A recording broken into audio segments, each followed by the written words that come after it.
you wanna bet that I can get you back inside your head before the summer ends and spread a little love.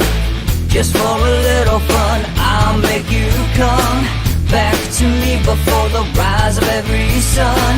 Baby, it's meant to be, I know you got a man, but he don't understand. You're gonna be a heartbreaker, you're such a love taker. So just suck me in and you can toss me like a cigarette, 'cause I just wanna be a bad habit, yeah.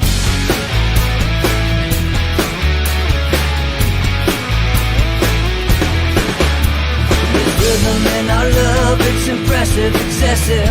You can't make this stuff up. My chest beats, it's restless, wakes the neighbors up above. Yeah, baby, come and show me love. Baby, come and show me love, because you're gonna be a heartbreaker, you're such a love taker. So just suck me in and you can toss me like a cigarette, 'cause I just wanna be a bad habit, yeah.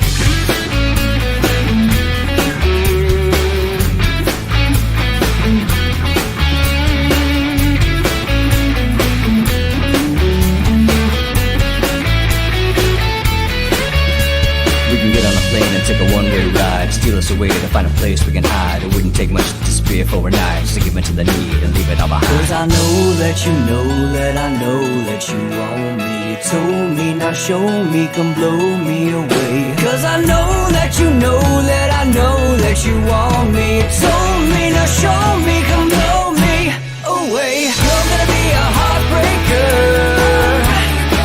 you're such a love taker.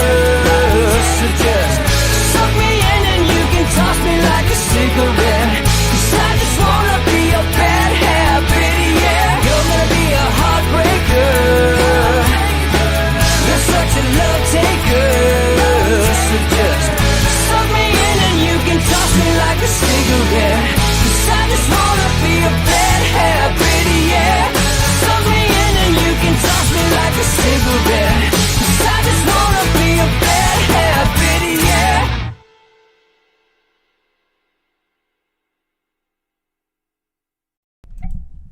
And good morning! Welcome to Inside the Numbers with the People's Pundit. I'm your host, Rich Barris, the People's Pundit, and we are going to do an old school kind of freewheeling Friday today. Alright? Since we had a big series on, and we're not really done with it, I'd like to go over some other states, but we had a big series on immigration, education, and migration, how those three have impacted American politics and elections over the last 30, 40 years. And there's a lot of questions about it on the locals community, so we're going to talk about it. And we're going to hold an old school kind of Q&A, but you can ask about anything. Yes, including the interview last night, if you so choose. All right, with Eric Hunley, which was fantastic. And I can't wait to see what his panel has to say later today.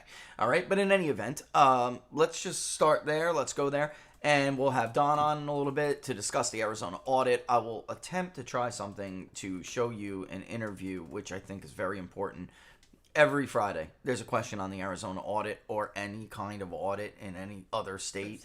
Yeah, it's consistent. And if you didn't see it, Don Smith's interviews over, really, there are a few of them, but the one I'm referring to was with Representative Andy Biggs. Dave Perkins did it because Don was in travel, but it was for the Don Smith show. And if you haven't seen it, I suggest you look at it. I will attempt to try, this clipper that I always use wasn't working.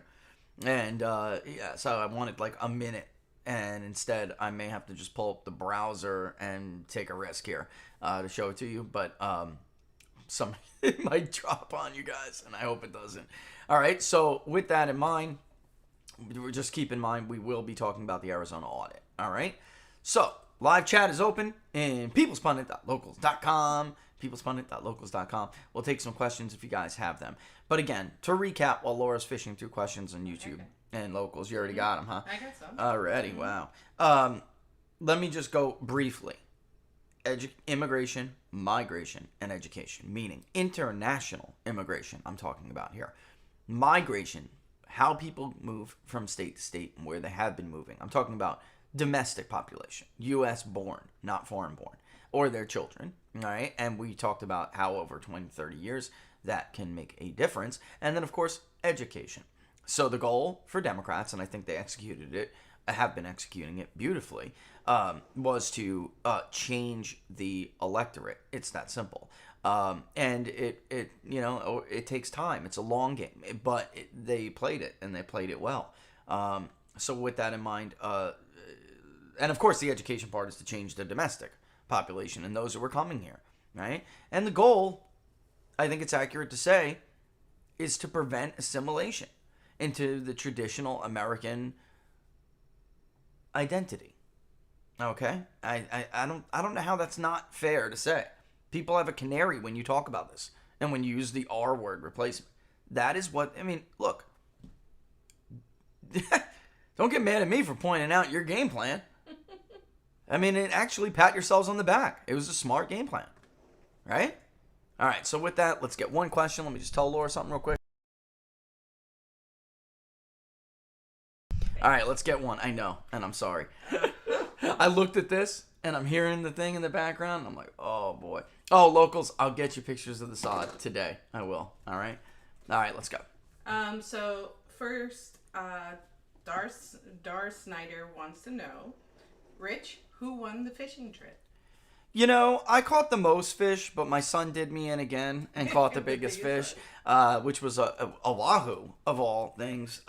We were killing the wahoo. That's what was biting. It was a little. Look, marlin season is really April, May, so I knew that it was going to be a little difficult. I wanted to get a billfish of some sort, but it didn't happen. It wasn't in the cards for us. The tuna wasn't breaking, which is all right because I eat tuna. I like tuna. But wahoo, I've never really had outside of like at the Ruddy Duck. They put wahoo in that thing I love. Yeah. But that's not, you can't really taste it by itself because it's filled with other stuff like clams and mussels and all. So you really can't just taste the wahoo. I can't wait tonight to try that wahoo. And they say to leave it in the refrigerator 1 to 3 days. And it's like great sushi. It makes great sushi. But I do have a story I have to tell. Everybody has a fish story. Listen. We were stowed by a great white wahoo, and it took some of my manhood. And it was this big. And it took some of my manhood with it. Listen, I kid you not when I tell you, wahoo are strong. And when you hook a 30 or 50 pound wahoo, it's a fight. All right? But, you know, marlin are hundreds of pounds. Tuna can be huge. All right? Never did I ever think. First of all, I didn't think a wahoo would ever get this big. And I know everyone's going to say, oh, it's a fish story. No, I got witnesses. I have a captain and I have a first mate who looked at me like he saw a ghost. Like he was like, it was the holy grail of wahoo fishing. And what happens is, you know, I didn't have to get in the chair with the other fish. This fish I needed to get in the chair with, and we didn't know what it was. And by the way, it was trolling. I don't even know when the wahoo bit. It was so far away, and that was a big problem. All right, but it was far. It was the longest trolling line we had, and this comes up and crashes it, right? And I'm like, because I actually thought it was a billfish, and I wanted one, but the splash was so big, I was not looking forward to this fight. Okay. So I'm like, you know what? Laura and I can switch. You do that when you're marlin fishing. You know, one person, it's a hard thing to bring. It takes forever. It's a long fight. So you switch, you go back and forth. Laura really wanted to feel how powerful these fish were, and she got what she called a barracuda. A nice barracuda. So did I, too, afterwards. Barracuda just came in and replaced the wahoo for like an hour, right? Yeah, I don't know. I guess a bunch we gave that away, though, because people don't like to eat barracuda. Some people do, and they say they smoke it, but we gave ours away to this company that creates cat food. And in Florida, where we're from, barracuda is illegal to eat because they eat lionfish, and you can get poisoned, all right? So it's like, I wasn't like dying to try barracuda. Literally. So, literally. All right, so anyway, this thing comes up, crashes. It's not really a lure, it's like a squid teaser with live bait on the end of it. The thing was ginormous. It was ginormous, and never in my mind did I think wahoo. 50 pounds? We didn't even have time to switch chairs. Wahoos are 50 pounds. Maybe a big wahoo. Guys, this felt like a marlin. It was strong. And I mean, I'm just cranking. I tried to let my son do it. And the captain was just like, because I'm helping him crank, the captain was just like, too big, move on, Dad, you take it. So I get in the chair, and I'm cranking this thing, it was like a 30-minute fight. It was huge, and never did I think it was a wahoo. It was so strong, it pulled the rod out of the chair, and guess where that rod hit me? You men know where it hit him. That's the moment the fish won the fight. Yeah. Because it took the wind right out of me. I was like, oh! Yeah. It was a pain. I felt like a mule kicked me in the you-know-what. I mean, that's what I felt like. It was bad. Anyway, get it up to the boat 3 times. And this poor guy, Randy, is trying to help because at this time, it's 30 minutes later. My left arm is done. I could barely hold the rod. He's trying to gaff it and help at the same time. And the thing's a smart fish. Trying to cut the line on the engines, right? Went under the boat trying to cut the line on the smart fish. Finally, we get it right up there. I see Randy's face. He looks over he looks over and he's like, right? I said, Randy, what is it? He's like, it's a wahoo. Like, I'm like, no, it's not. And he's like, it's huge. It's ginormous. And just as he goes to put the gaff in, whole hook, not broken, nothing, pops out. He wiggled it out. He wiggled it. He shook his head and wiggled it out. I never got to see the fish itself. I just saw the swirl it made right as we got it to the back of the boat.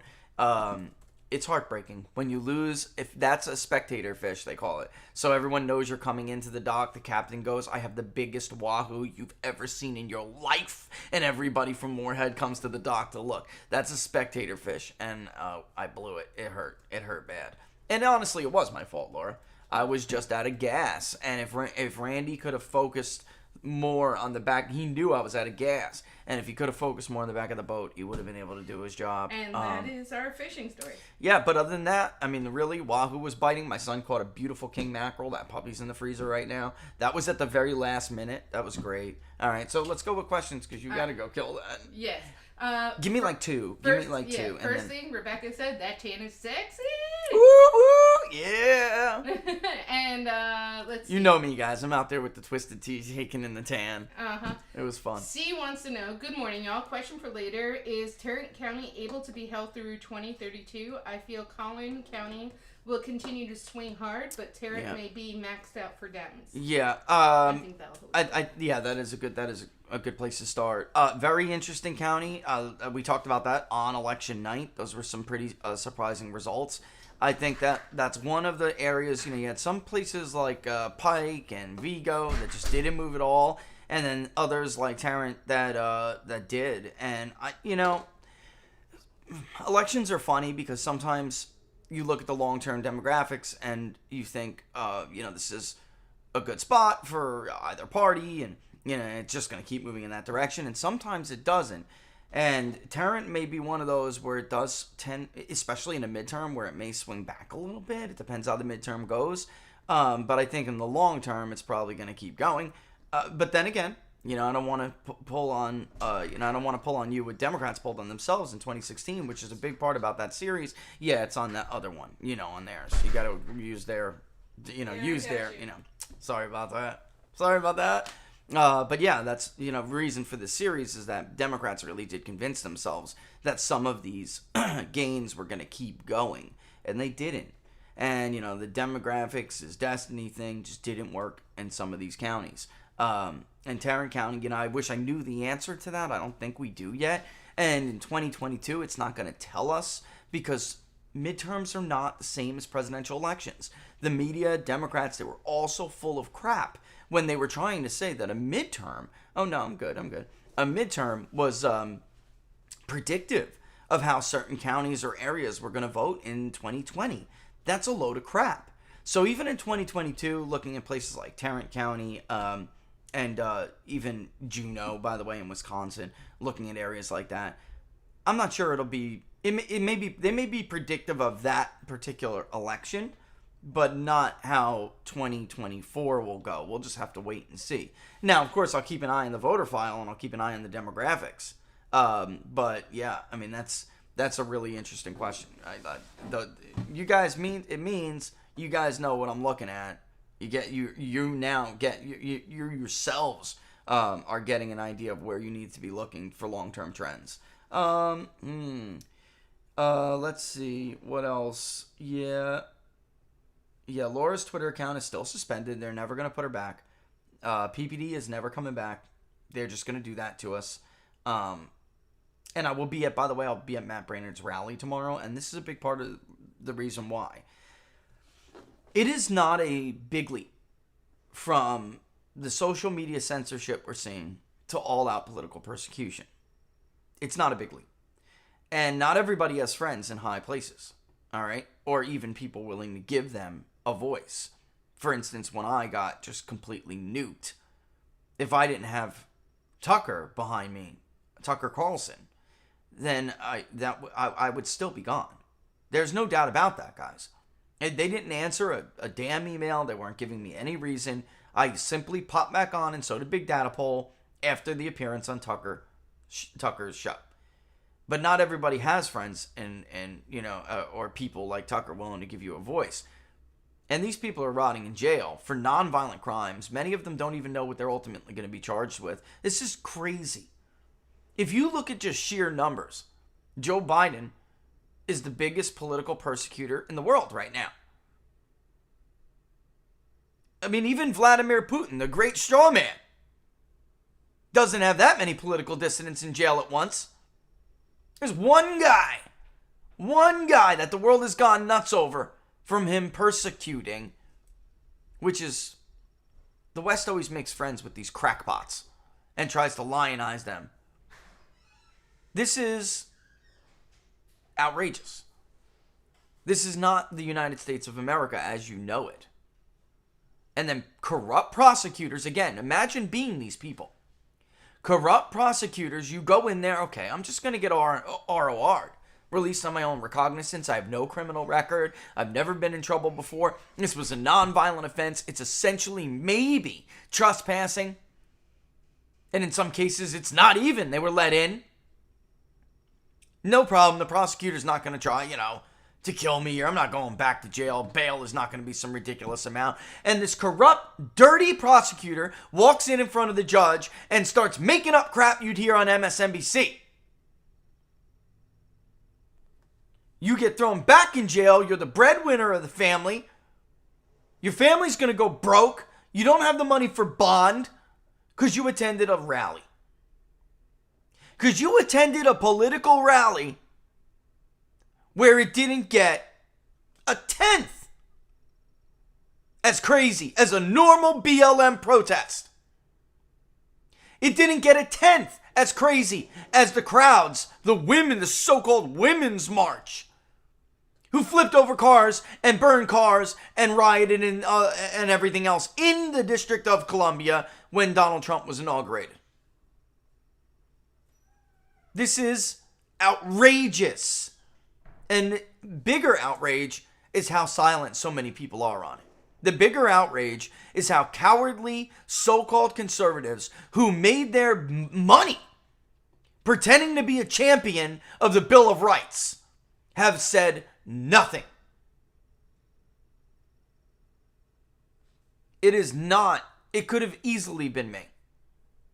Could have easily been you. And if we don't push back now, it will be. It will be. This is how it goes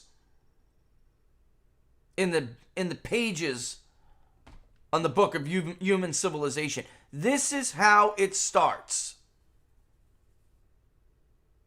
And silence invites it. Can't believe Fox News, again, the only one I respect over there anymore is Tucker Carlson. If anybody else has any other names they want to throw out, I'm willing to at least concede. They're supposed to be the voice of the silent majority in this country.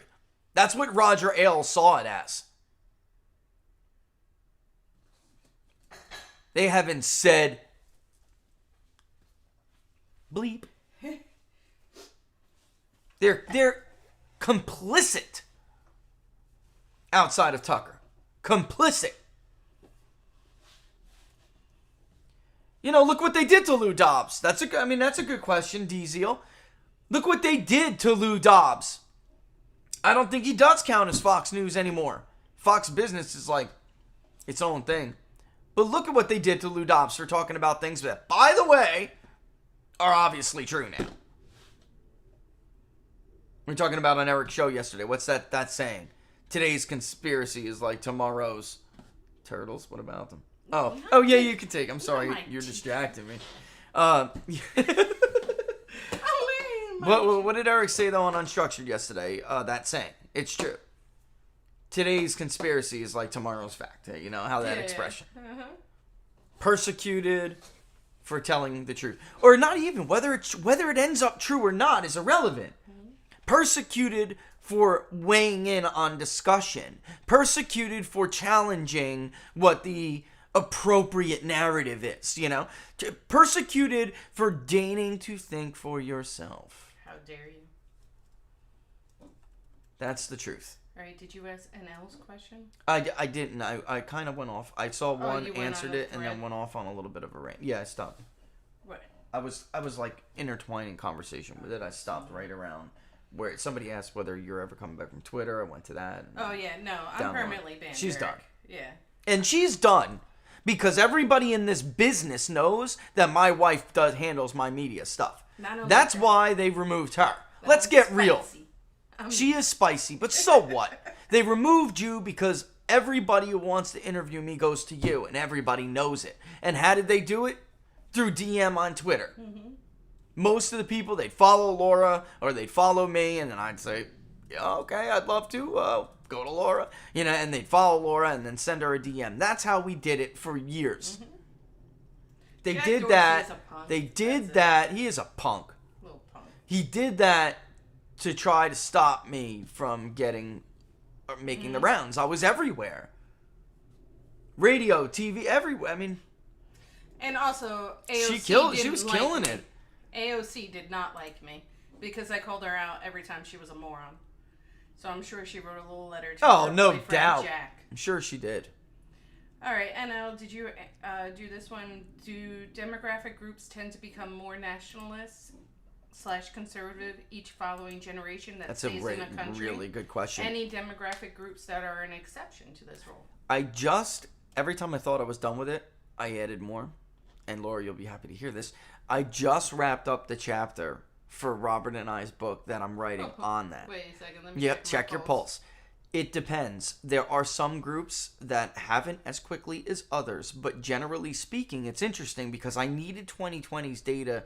I really started writing about political maturation, how you become more patriotic, how you become more self-sufficient, how you become, you go from voting for the group of these groups, go from the Tammany-like inner city machine, because that's where they ended up when they first got here, and their families ended up. But then as their families mature, they move to the suburbs, they move to rural America, whatever it may be. They get an education, but not, the education today is very different than it used to be. So somewhere in that, like some college to associate's degree and bachelor degree, that kind of area right there is where Democrats really start to lose control of these people until they go to post-grad, and then they get them back. But that high school to some college is the beginning of the end for them. All right, so other groups like Irish took a lot longer to do it, actually, than Italians, who did it really quickly, so surprisingly. There was something I did find which was interesting. Look at Puerto Ricans, for instance. Modern Puerto Ricans tend to be more liberal than other Hispanic groups, all right? That was not really the case in their first wave, which goes back to the Second Great War. And interestingly, the same thing with Italians, and the Irish took a little longer too, because the Irish had a lot of government-appointed jobs in inner cities, all right? They were firemen, they were police officers, they were this and that. But even as time went on, even that couldn't hold back political maturation. So the local fire chief became Republican instead. So anyway, the bottom line is there's a strong relationship between military enlistment. So the Great War happened, and Puerto Ricans had very different voting behavior than they did. And it's hard because the DOD doesn't want to give you detailed demographic. I found that out. They don't want to give you detailed demographic data. They're becoming so politically correct. It's pathetic. So they don't want to give you religious stuff because I'm like, well, is this an ethnic Catholic thing? Because certainly when people convert from Catholicism, and these ethnic Catholics, Irish, Italians, and Hispanics, when they convert from Catholicism to Protestantism, they get more Republican. And we can actually even see that in the last 4 years of under Donald Trump. There was a boom of Hispanic conversions. And they happened where? They happened in Texas. They happened in Florida. It was a big, big shift. And other places. And what happened? Donald Trump dramatically increased his vote share among these people in these areas. So it does happen. And of course, with that becomes patriotism, right? Democrats, this has long been studied, Oxford and others. Democrats hate patriotism, folks. They do. They hate nationalism because leftism is hurt by nationalism. We know that from Tom Narn's work and Ken Waltz. He lays it out beautifully in Man, State, and War. They don't like nationalism because, sadly for them, nationalism proved stronger than ideology in the 20th century, so they couldn't take over the world with their great leftist collective experiment. The lesson they learned from that was that nationalism was their enemy. But there's more to it. And studies have shown this over and over again. Patriotism is associated with long-term Republican voting behavior. So during periods of, let's say, 9/11, that turned some Democrats, white Democrats particularly, but not only, that turned some Democrats, about 3 million, 3.5 million of them, according to some work I've seen, into permanent Republicans. These people hate patriotism. Don't let them tell you otherwise. They know what the academic research shows on it. They loathe patriotism and nationalism, which people use interchangeably, but they're not really. All right? They're close, but not really. And if you listen to the founders and read their primary sources, which I don't have a copy of Our Virtuous Republic around, but they will tell you that along with religion and morality, patriotism is indispensable. You need it for a strong republic. It must be there. Must. All right, you ready? Yeah. Okay. Klein family wants to know where is the rally? Okay. Oh, great question. Let me see if I can pull it up. And I just put I was going to talk about something else. But no, that's cool. It's cool.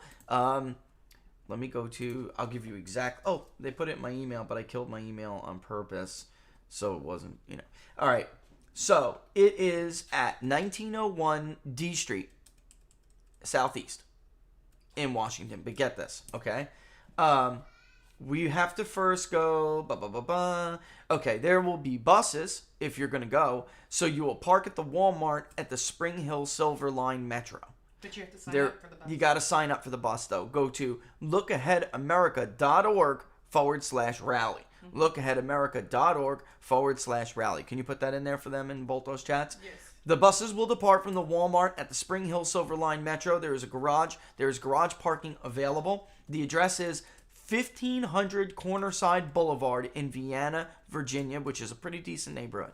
The buses depart at 11 a.m. Please be there by 10:40. All right. And bottom line here is you sign up if you want to take this bus. Don't just show up and see if you can get on these buses. There's been some, thank God, there's bigger reaction this time. Mm-hmm. So please make sure you go to that page Laura's putting out and sign up for it. All right. And again, if you go to that page, you'll see what the game plan is, where the addresses are both. It's actually by the DC Correctional Facility, which it starts at noon, but it's better to leave your car, believe me, in Vienna. All right. This is and I'm just going to read this off the thing because it's important. This is a 100% nonviolent, peaceful protest on behalf of the J6, January 6th, political prisoners, which is what these people are. These people are political prisoners. There is no difference between these people and people Castro has thrown in jail for talking out against his regime. That's where we're at in this country. Do not wear any clothing or bring banners representing any political organization or a politician or candidate. Generic patriotic clothing and Look Ahead America t-shirts are just fine. All right? And I will be wearing a white t-shirt with an American flag on it. No MAGA gear. This event is about the prisoners, not Donald Trump or anybody else. We're trying to focus. Not everything. a third-party organization or a politician or a candidate. There is always someone who wants to attach their candidate, their organization, their whatever. There is always somebody who wants to push their brand of their cause at some of these rallies, at some of these events. This is for these people who are going to go bankrupt if they don't get out soon. Among other things. Do not bring any valuables. Okay. I don't know if this would be your first time in D.C. Don't bring any valuables. At most, bring your cell phone, a little bit of cash, maybe a credit card, and your ID. And keep them very close to you at all times. Look, where the the D.C. area is a dump. It's a dump. It's not a good area. It's not a good neighborhood. This is not where, Nancy Pelosi has her second home. All right? This is not where she stays in her loft. This is where they throw everybody they don't want to look at. We all know how that goes. Yes. Follow the guidelines by Look Ahead America's professional security staff at all times. There is a professional security team there. It has been even beefed up because it's a bigger participation crowd, right? Bring a snack and lots to drink. It will be hot, it looks like. But please clean up after yourself and do not be like BLM and Antifa and the rest of them. Do not litter. Yeah, let's lead by example. We will bring some trash bags with us, as will Laura and I. All right. Wear lots of sunscreen. Bring an umbrella or shade if you are sun sensitive.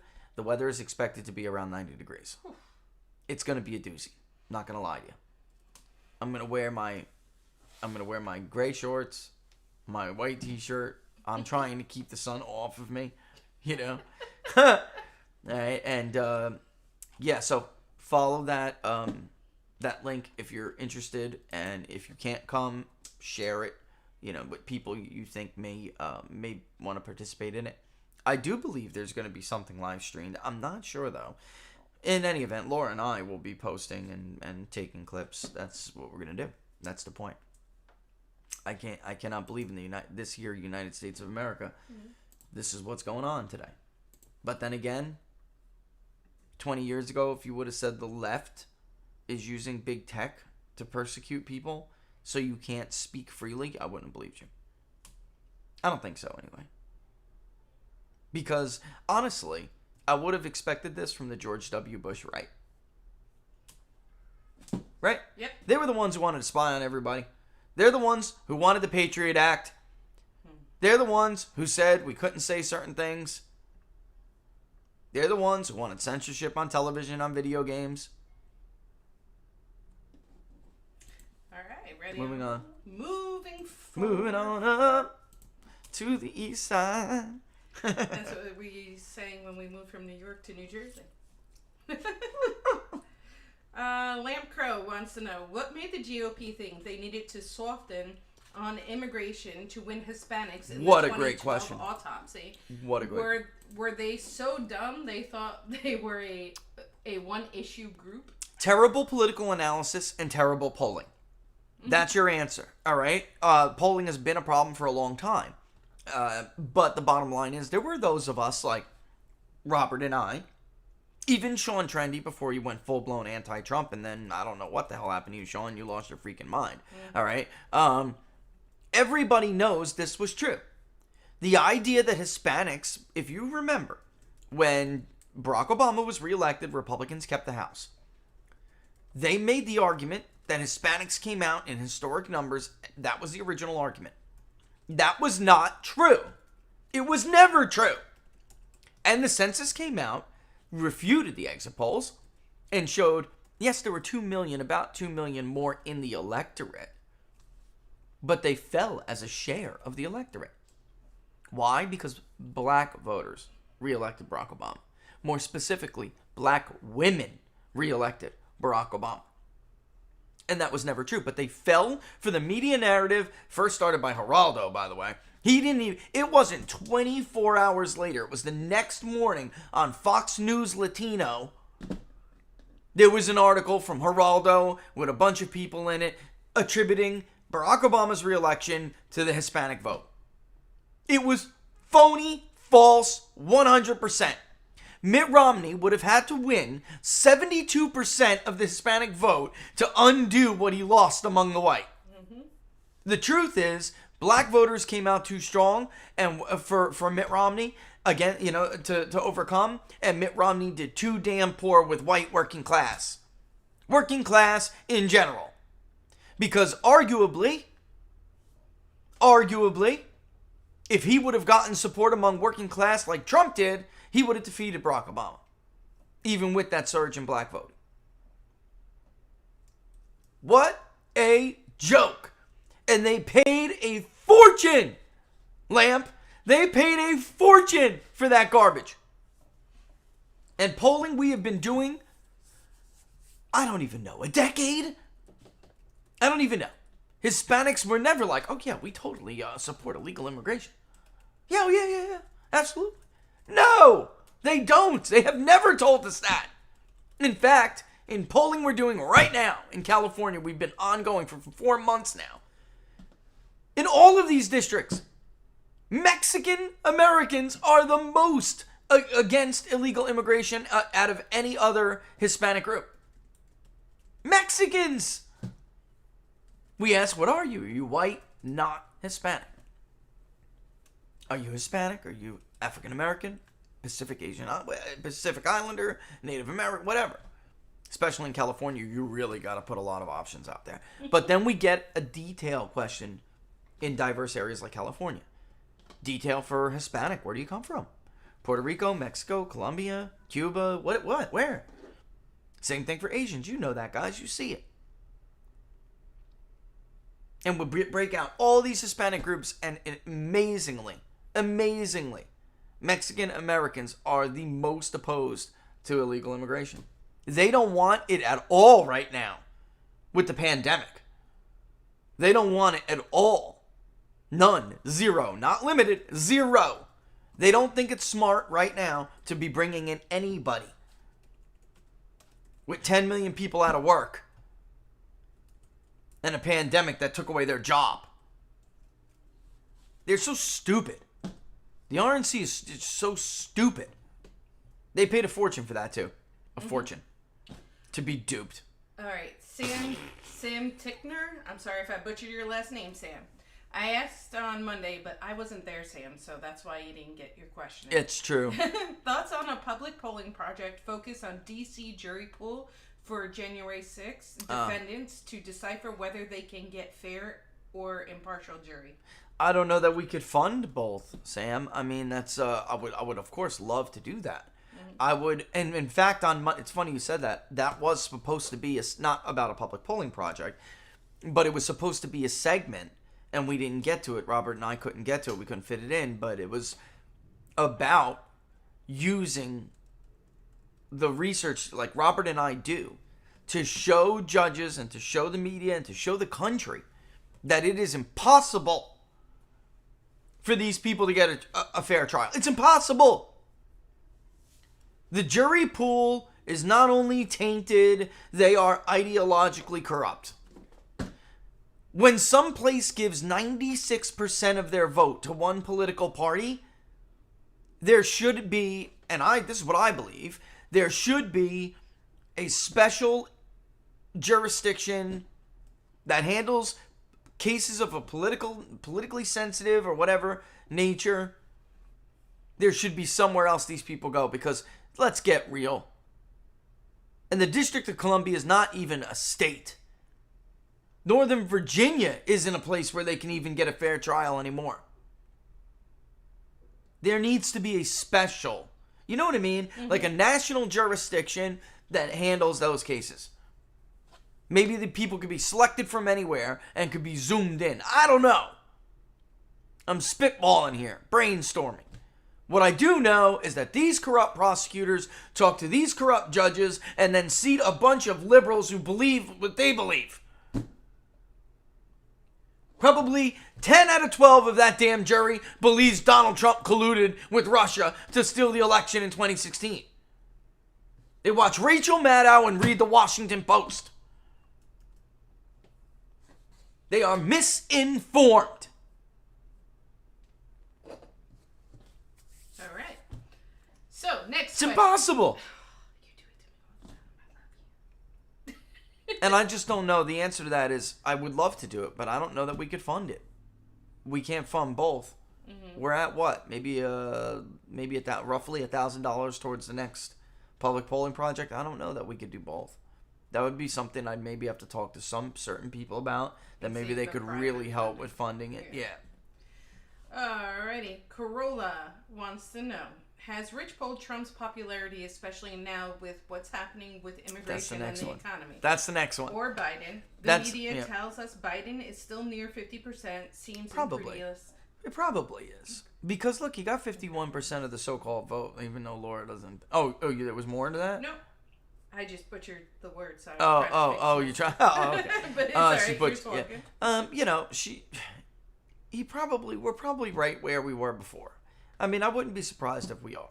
Maybe Joe is down a little bit more. I don't know. And look, he just threw another what? I don't know. $600 or $800 in people's accounts. I mean, whatever it is. So you never know. But this next one we're going to do, I'm adding a Republican primary question, and I was going to add a. I don't know how I'm going to word it yet. I do want to gauge not Trump's popularity, because there's always people who hate him but still vote for him, right? So I don't want to ask about his popularity, but a voter remorse question. Like, now that we have, I don't know how I'm gonna word this, because you don't want to lead people. You definitely can't. But I definitely want to get their opinion on whether or not they would rather have Donald Trump back. And I think those results would be very interesting. I do.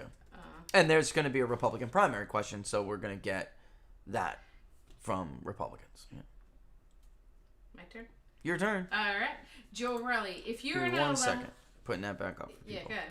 Joe Riley, if you are not allowed to talk Fulton County, Georgia, and take a victory lap and tell us more what can be found, maybe you should let us know about the YouTube Stacy censorship on locals. Yeah, so we are going to talk more about the audits and what they're finding on a locals live stream this weekend. All right, when I get back, that was the plan. If I give. Anyway. CYA. Yeah, because there are things that I want to discuss. Very similar to some of the things we do see in Arizona. All right, basically, not surprised at all. There's an interview we're going to play Monday with Don. Part of the interview we did with Vernon Jones. You're not going to want to miss that. All right, and it is a victory lap. Because for 2 months I said, this is what's going to happen. We done did it. This is what will happen if we change the rules like this. And you don't have to be Nostradamus to figure it out. You really didn't. I mean, I don't understand why I was all alone like that. I'm talking not all alone, because there were others, Robert, Don, and I. There were others. I'm talking about others who do what I do for a living. They wanted Joe Biden to win. They were predicting Joe Biden would win. So they have no incentive to tell you the truth about what happened. They have no incentive. Because what are they going to do? Prove he didn't win and then their predictions were wrong? Their predictions were already wrong. Horribly wrong. And these people on Twitter who troll, I mean, they're really pathetic. Guys, the things I got wrong were in Joe Biden's favor. We overestimated Joe Biden in Minnesota. We overestimated him in Wisconsin. We overestimated him in Michigan. What the hell are you talking about? Please define when you say overestimate, meaning like by point. We thought we thought his share of the vote would be higher.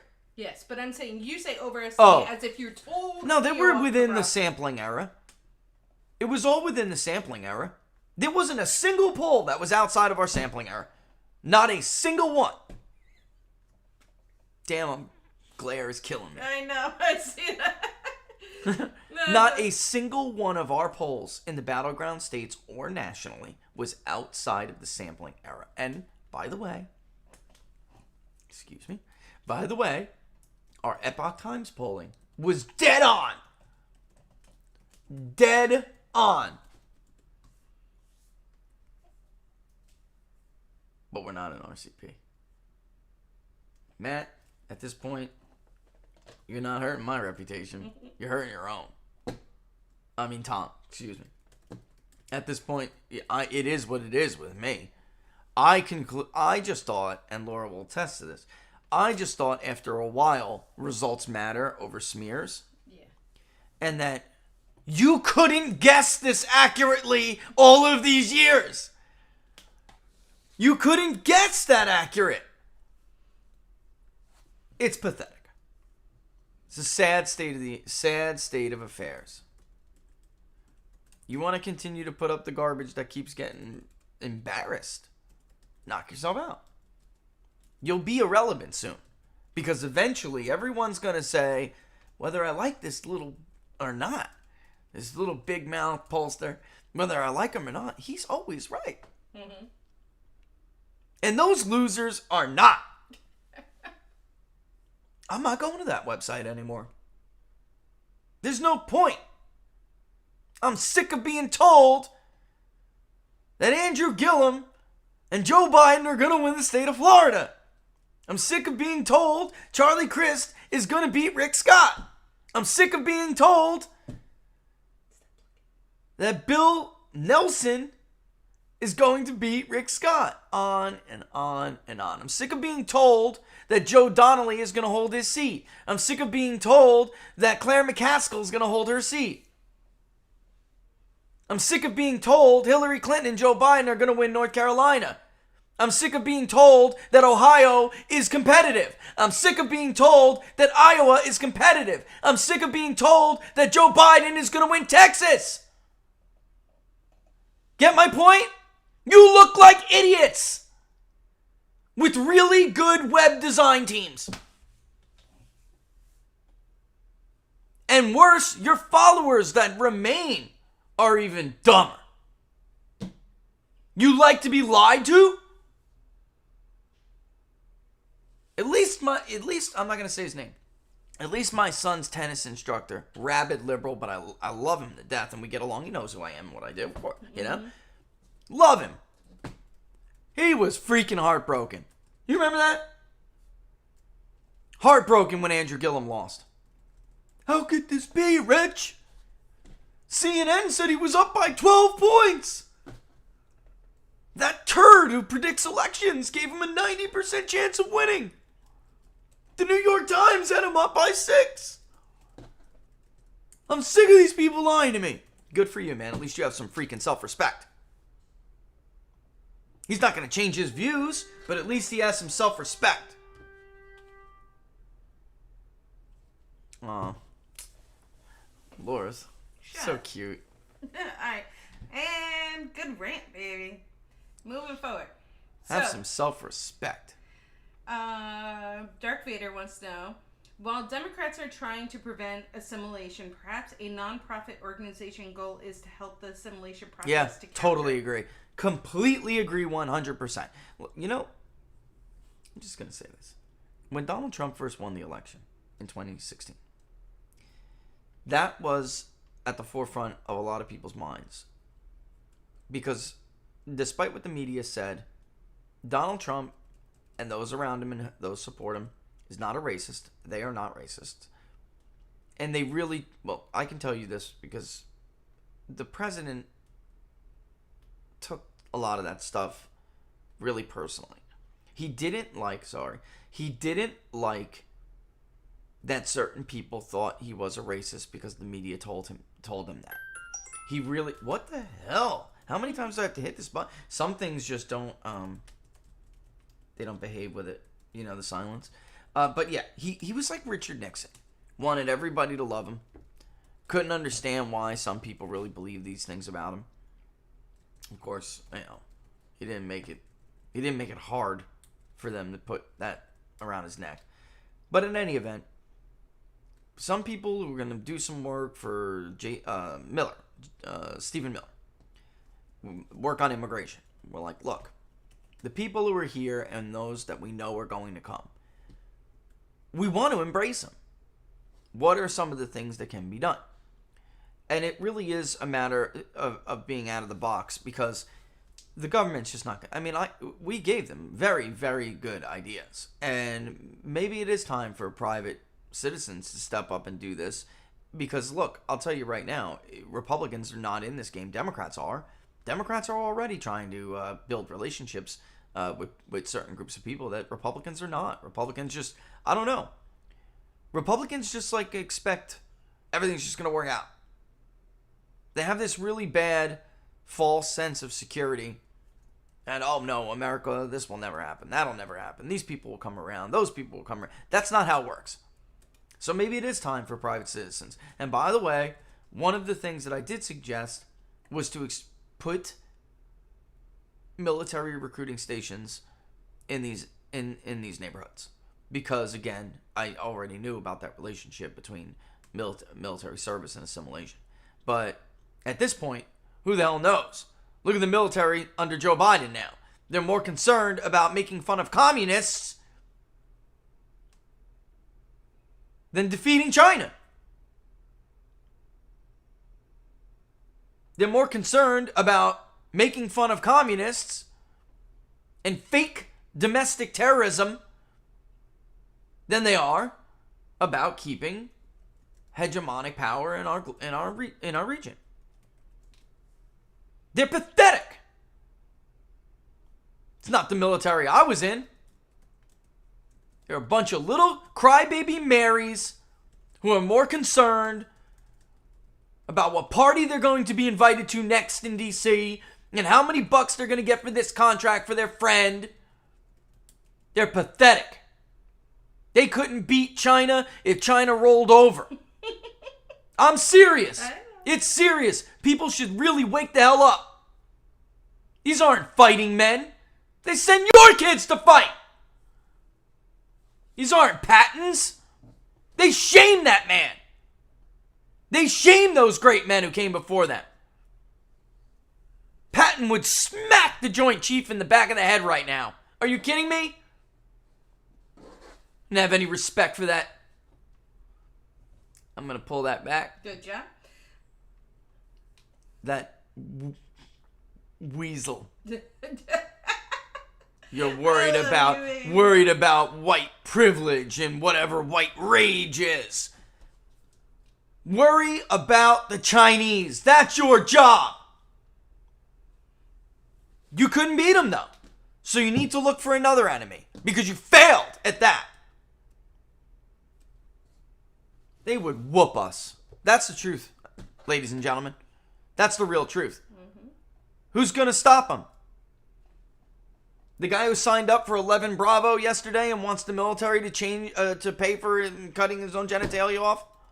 Lord have mercy. I mean, this is not what militaries are for. They are fighting forces, not social experiments. Okay, Glenn Schumann would like to know, what is your opinion on Larry Elder, yeah, as candidate for California? I don't look, I'm sure he's a very nice man. I don't think I've ever met Larry. I don't think so. Maybe I have at a CPAC once or something. I don't know, but I don't think so. I'm not remembering. I'm sure he's a very nice guy. I hear a lot of good things about him. The fact of the matter is, though, he is a conservative. And you are not going to be able to win the state of California with a known association. So our goal was to have someone basically you need somebody who is such a figure and so likable that it transcends the R after their last name. You understand what I'm saying? California is that blue. And we're even beyond the days of Arnold Schwarzenegger and the recount. California's even bluer now. But they're blue because Republicans just ceded it. California is a perfect example of the three things we've been talking about all week. Immigration, migration, and education. Republicans sat back and did nothing about it. The once home state of Ronald Reagan and Richard Nixon, both governors, won the states in landslides. Sorry, did it again. I don't know how. You put a wall or something. I don't know what to tell you. Okay, then people can't hear me talk. All right, so what does Rich think of the political Let's take one more, then we'll take a break. We'll bring on Don, okay? Just to give everybody a heads up. Let's go one more.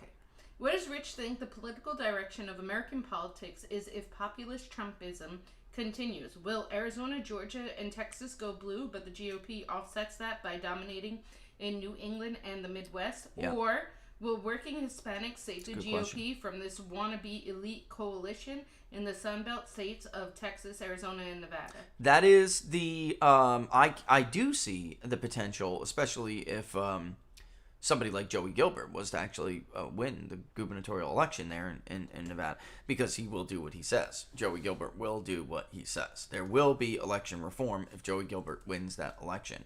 If the other chode of a sheriff who ran away from Donald Trump and now pretends like he's his friend or something wins the Republican primary there, it's nothing. It's a non-issue.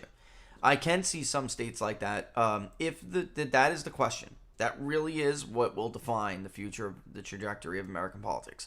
Whether or not the Republicans are smart enough to pick up Donald Trump's mantle and run with it with a better attitude, And who knows? If Donald Trump runs in 2024, maybe it'll be a different Donald Trump who comes back, Trump as Trump, but with less of the things that drive people nuts. We were just speaking about somebody who's diehard Republican yesterday. I'm not going to go into it, but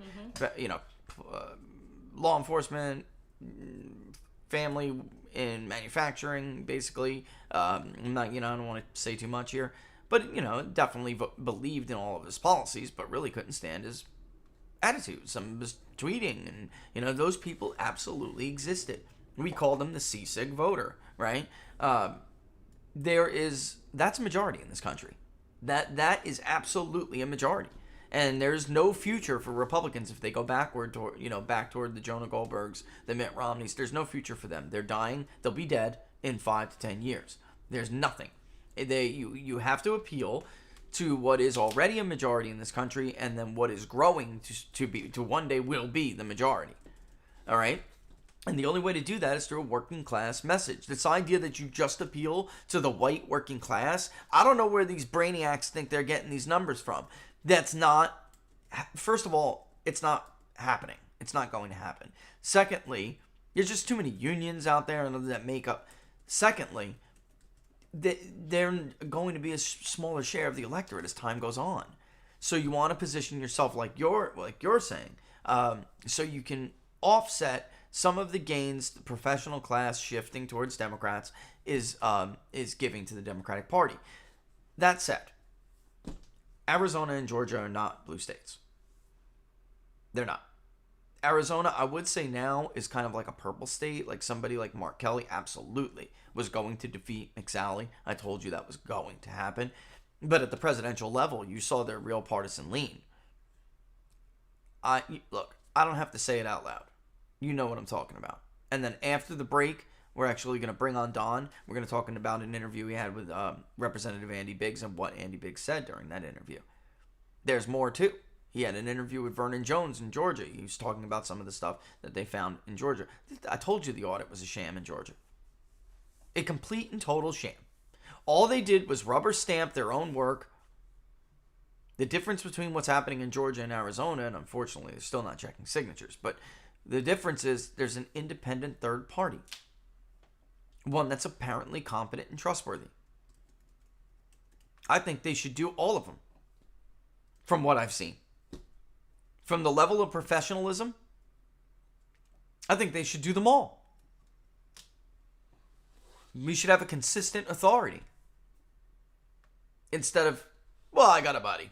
I got a friend. You really need someone like me, and you need data scientists, and you need IT people.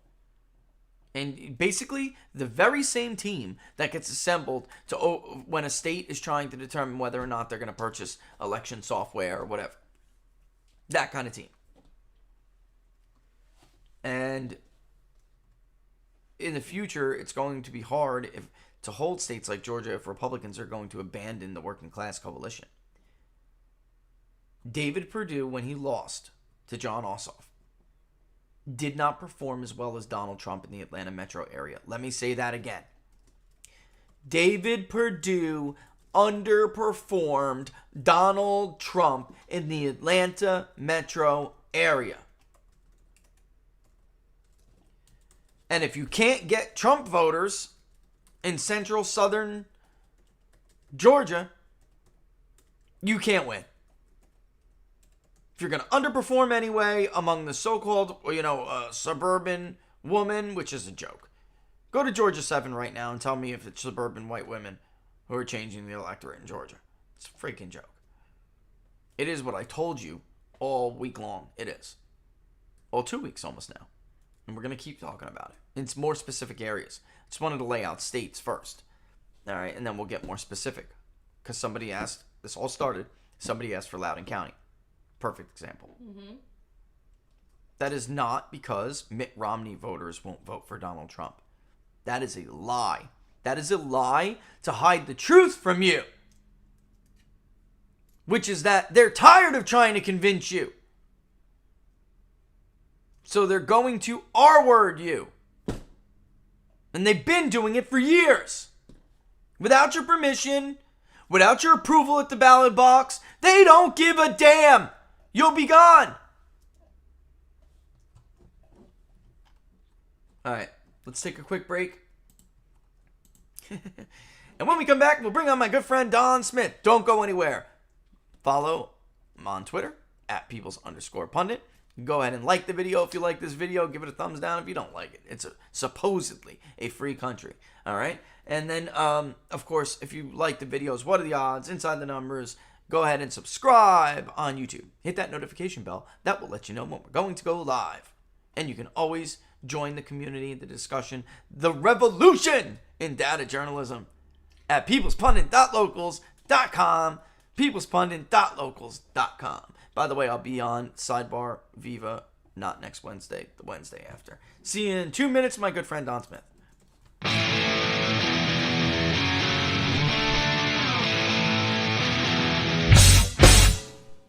How much you wanna bet that I can get you back inside your head before the summer ends and spread a little love.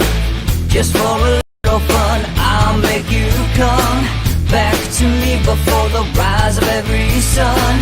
Baby, it's meant to be, I know you got a man, but he don't understand. You're gonna be a heartbreaker. You're such a love taker. So just suck me in and you can toss me like a cigarette. 'Cause I just wanna be a bad habit, yeah.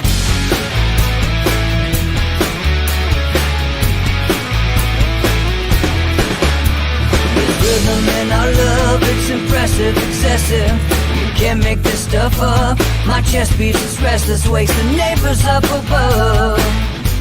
Yeah, baby, come and show me love. Baby, come and show me love. Because you're gonna be a heartbreaker. You're such a love taker. So just suck me in and you can toss me like a cigarette. 'Cause I just wanna be a bad habit, yeah.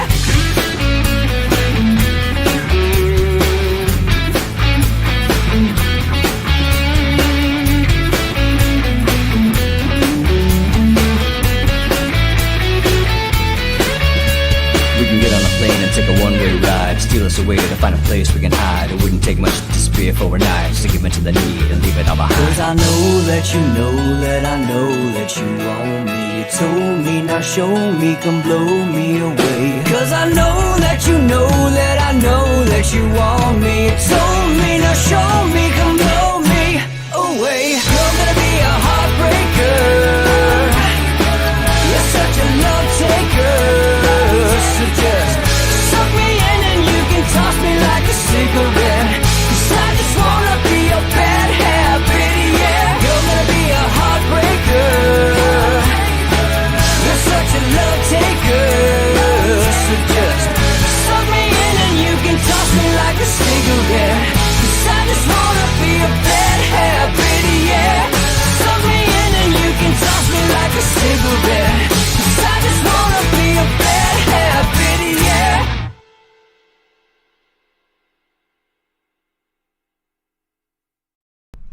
And we're back. All right, I'm going to bring on Dawn. Funny questions about the salt. Everyone likes the way we say talk, Laura talk. Laura, talk. Laura, talk. All right, so I swear. What's the question? I swear, Just read the question. Read the question. All right, the question: can rich talk about talking to those that are talking about the salt talk? Very funny, Spy. Very funny, Spy. That's funny stuff. And I do my level best. He's better at hiding it. Yeah, I do. I try to hide it pretty well, but it's difficult. The only way I can hide it is if I say speak, and that's how I change it. Yeah. Let me speak to you. Especially if you get what's the word I'm looking for? If you get excited or mad, yeah, I can't keep it back at that point. It just comes out. Like there's nothing I can do about it. Let me see. I'm gonna bring on my good buddy Don here. I just want to make sure I don't make him translucent. Make him translucent. Yeah, which I just did. That didn't work. All right, but well, you know what? We'll do it on this one, and then we'll work on the other. All right, okay. Cool beans. Well, there he is. What's up, my friend? How we doing? We're doing great. It's great to talk to you. It's great to talk, right? It's good. Yeah. I heard you had a talk with Andy Biggs, and I was trying to put this up there. I really wish. Yeah, I can't do it with the glare today. Yeah, please. I really wish I was able to put it on a browser or something to show people. But go to Don Smith's. Go to Don's. Is it on? It's on Locals, right? DonSmith.locals.com. DonSmithShow.locals.com. But it's on Twitter too, isn't it? No, we're putting them into our subscriber area. So okay, then good. Go to Locals. Yep. Okay, tell people what he said.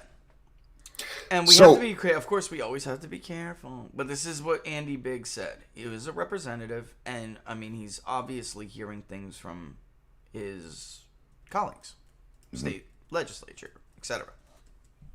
So what he told us was, okay, so first off, I was setting up the interview, and it turned out they were only going to be there on Friday. So I wasn't going to be there then. So I had Dave Perkins, who was already on.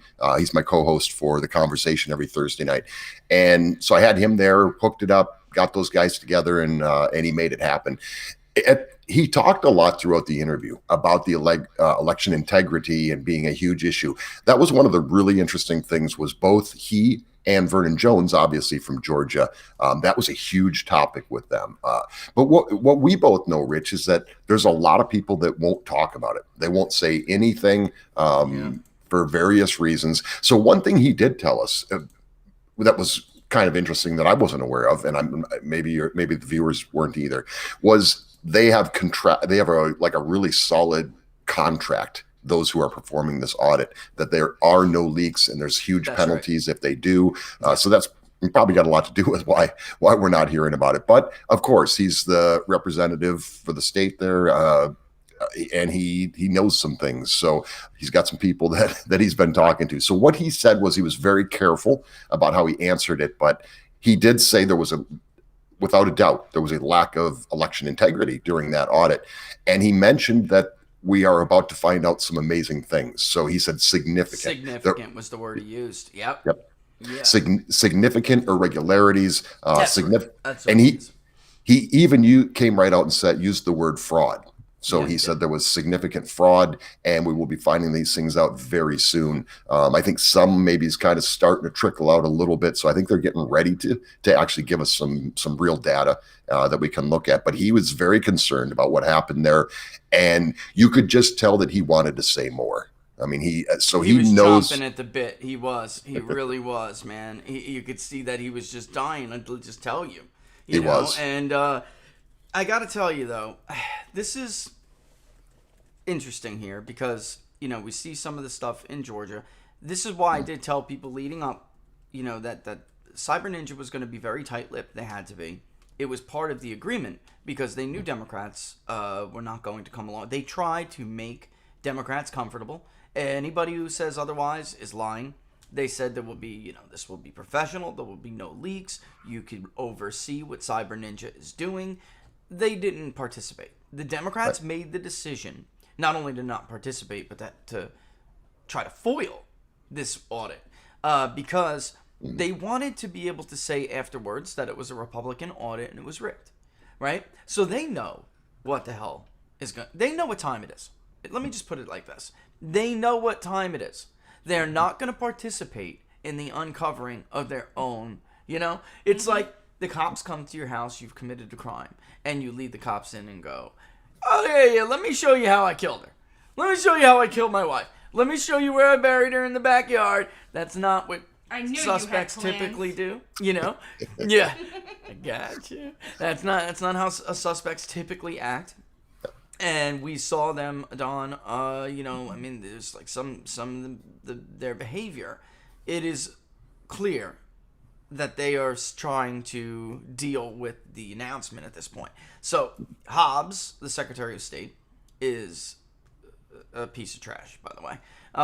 She knows full well she was invited to the table and went to Twitter the very same day. I know they reached out to her and said, listen, why don't you send your people over here? I know that very day. And she went to Twitter and said, Republicans are having this sham of an audit and they're boxing everybody out. And I'm like, wow.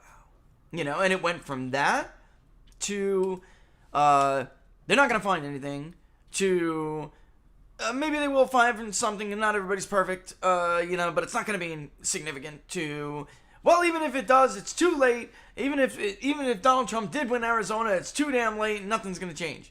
So she has evolved in her talking points along the way, Don, because they were trying with that last minute stunt with the Maricopa County Board of Elections. That last minute stunt. Enough is enough. Yeah, enough became enough when Flanagan wrote that letter.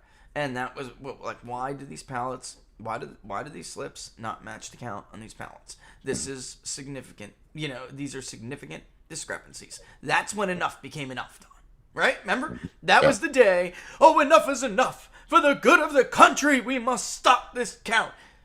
Okay. Why is it enough now? Right. Mm-hmm. I mean, come on. Get out of here. You really have to be a willing fool, I guess. I don't know. You know, what's... A willing puppet. Yeah. I mean, to not see that they intentionally did this so they can later attempt to smear the credibility of Cyber Ninja and the audit.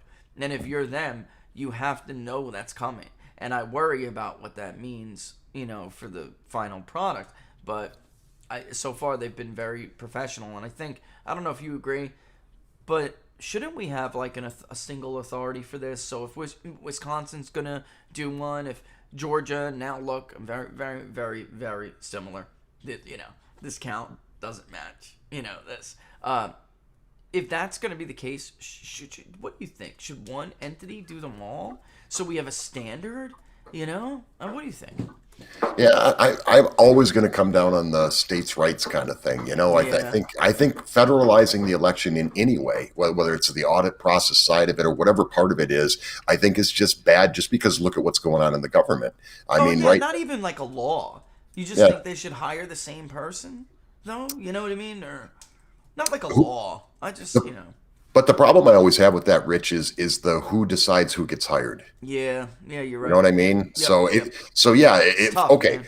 If Joe Biden gets to decide who that person is now, and it's it's an appointed position or whatever it is, if they're able to decide that, then there's no recount going on in Arizona or anywhere else for that matter. So that's always my concern is who gets to decide. You know, it's funny though, Don, because there's like these things, and this is part of the construct we talk about. These things never come down on the side of Republicans. Like right. They're never, nothing ever really like naturally leans in their favor. They're not going to go out and find a bunch of data scientists that completely agree with Donald Trump. That's just not going to happen. It's not possible, right? Yep. Who conducts IT? Are they lefties or righties? Right? So there's, it's like the whole damn thing was. It was tilted. The whole construct is tilted in favor of the left. It is. The problem is, so leftists, what they do is they hire these people, they bring these people in, and what do they always tell you? They always tell you that they're nonpartisan. It's the nonpartisan watchdog group. It's the nonpartisan. It's a made up word. It's a made up term. There is no such thing as nonpartisan anymore. Totally. Was there ever? Let's be real. Was there ever? Probably not. Probably not. If your aspirations are to get into government, it's because you're politically active. So the CBO is a perfect example of that, Don. We have known for years the CBO was created to justify Great Society spending. That's what it was created for. It's not. It was not created to be a nonpartisan, congressional budget review mechanism. That's a load of crap. And people, they've been sold. They get sold these bills of goods. Look, the CBO helped the Obama administration lie to the American public. They were in the room, in the meeting when they were deciding how they were going to score this thing. They were at the White House. Well, we're not going to call it a tax, but then the Supreme Court made it to be a tax. All right, we're going to do this. It's a penalty. It's that. I mean, the deceit from the CBO was disgusting. And then the Tax Cuts and Jobs Act. They never get anything right. Everybody knew that static scoring is garbage. And even when people dynamically score, they always underestimate. Always. And the CBO obviously said that it was going to cost, $10 trillion, Trump's plan. Not only did it not add to debt and deficit, it helped to offset the growing deficit spending from Medicare, Medicaid, Social Security, and defense. That is what they were forced to admit about 9 months ago. Incredible. Yeah, I think, okay, so like what I was talking about there, I think there are people out there who are maybe nonpartisan. Maybe they just don't care about anybody, or they think it's all the same, or they're, so they hate everybody, or whatever it is. But nobody goes into a political position. Nobody seeks a political office or a political position like CBO unless they're partisan, because you don't just be a nonpartisan person and wake up one day and go, I think I'll go get into politics and go work for the administration. It just doesn't happen. That's right. Exactly my point. And I did manage to upload the whole damn video. I don't know how I could do it. I'll try it, but I really wanted people to see this. But you know what, guys? Go to Don's local page and check it out. I hate that term, must see, but you really need to see it. It's more his body language, Don, than anything else, right? It's you can see his body language and the concern before he even gets into what he thinks we can expect. He's talking about, like I have, this is it. This is it. This is the moment. This is the moment we lose it or we keep it. This is really that moment. Election integrity is it. He said, it has always been, he said it's always been bad, but that he thought we, meaning Republicans and the president, would pull through anyway, would overcome it. But again, like I have to say, but that is very indicative of how a lot of them thought, which is that they couldn't do it on that kind of a scale, and that the president was going to swamp him with the support anyway. You couldn't look at it like this time, Don. You just couldn't do it. It was changing the rules to the point where not only could you do on that kind of a scale, it's easy to do it on that kind of a scale. Much, much easier than ever before. And especially when you've been at it for 2 months, right? That's what we found. So in any event, he is the concern in that interview, guys, with him saying, this election integrity has got to be fixed or else this is over. That's basically what he's saying. And I'm glad he put it like that, because without that, Don, nothing else follows. Right. Yeah, I think one of the things with that interview was when you listen to the whole interview, because he talked about a lot of things. When you listen to him in that interview, I think he really expresses the feelings of probably a lot of people watching right now, and probably a lot of people who, participate in what we do.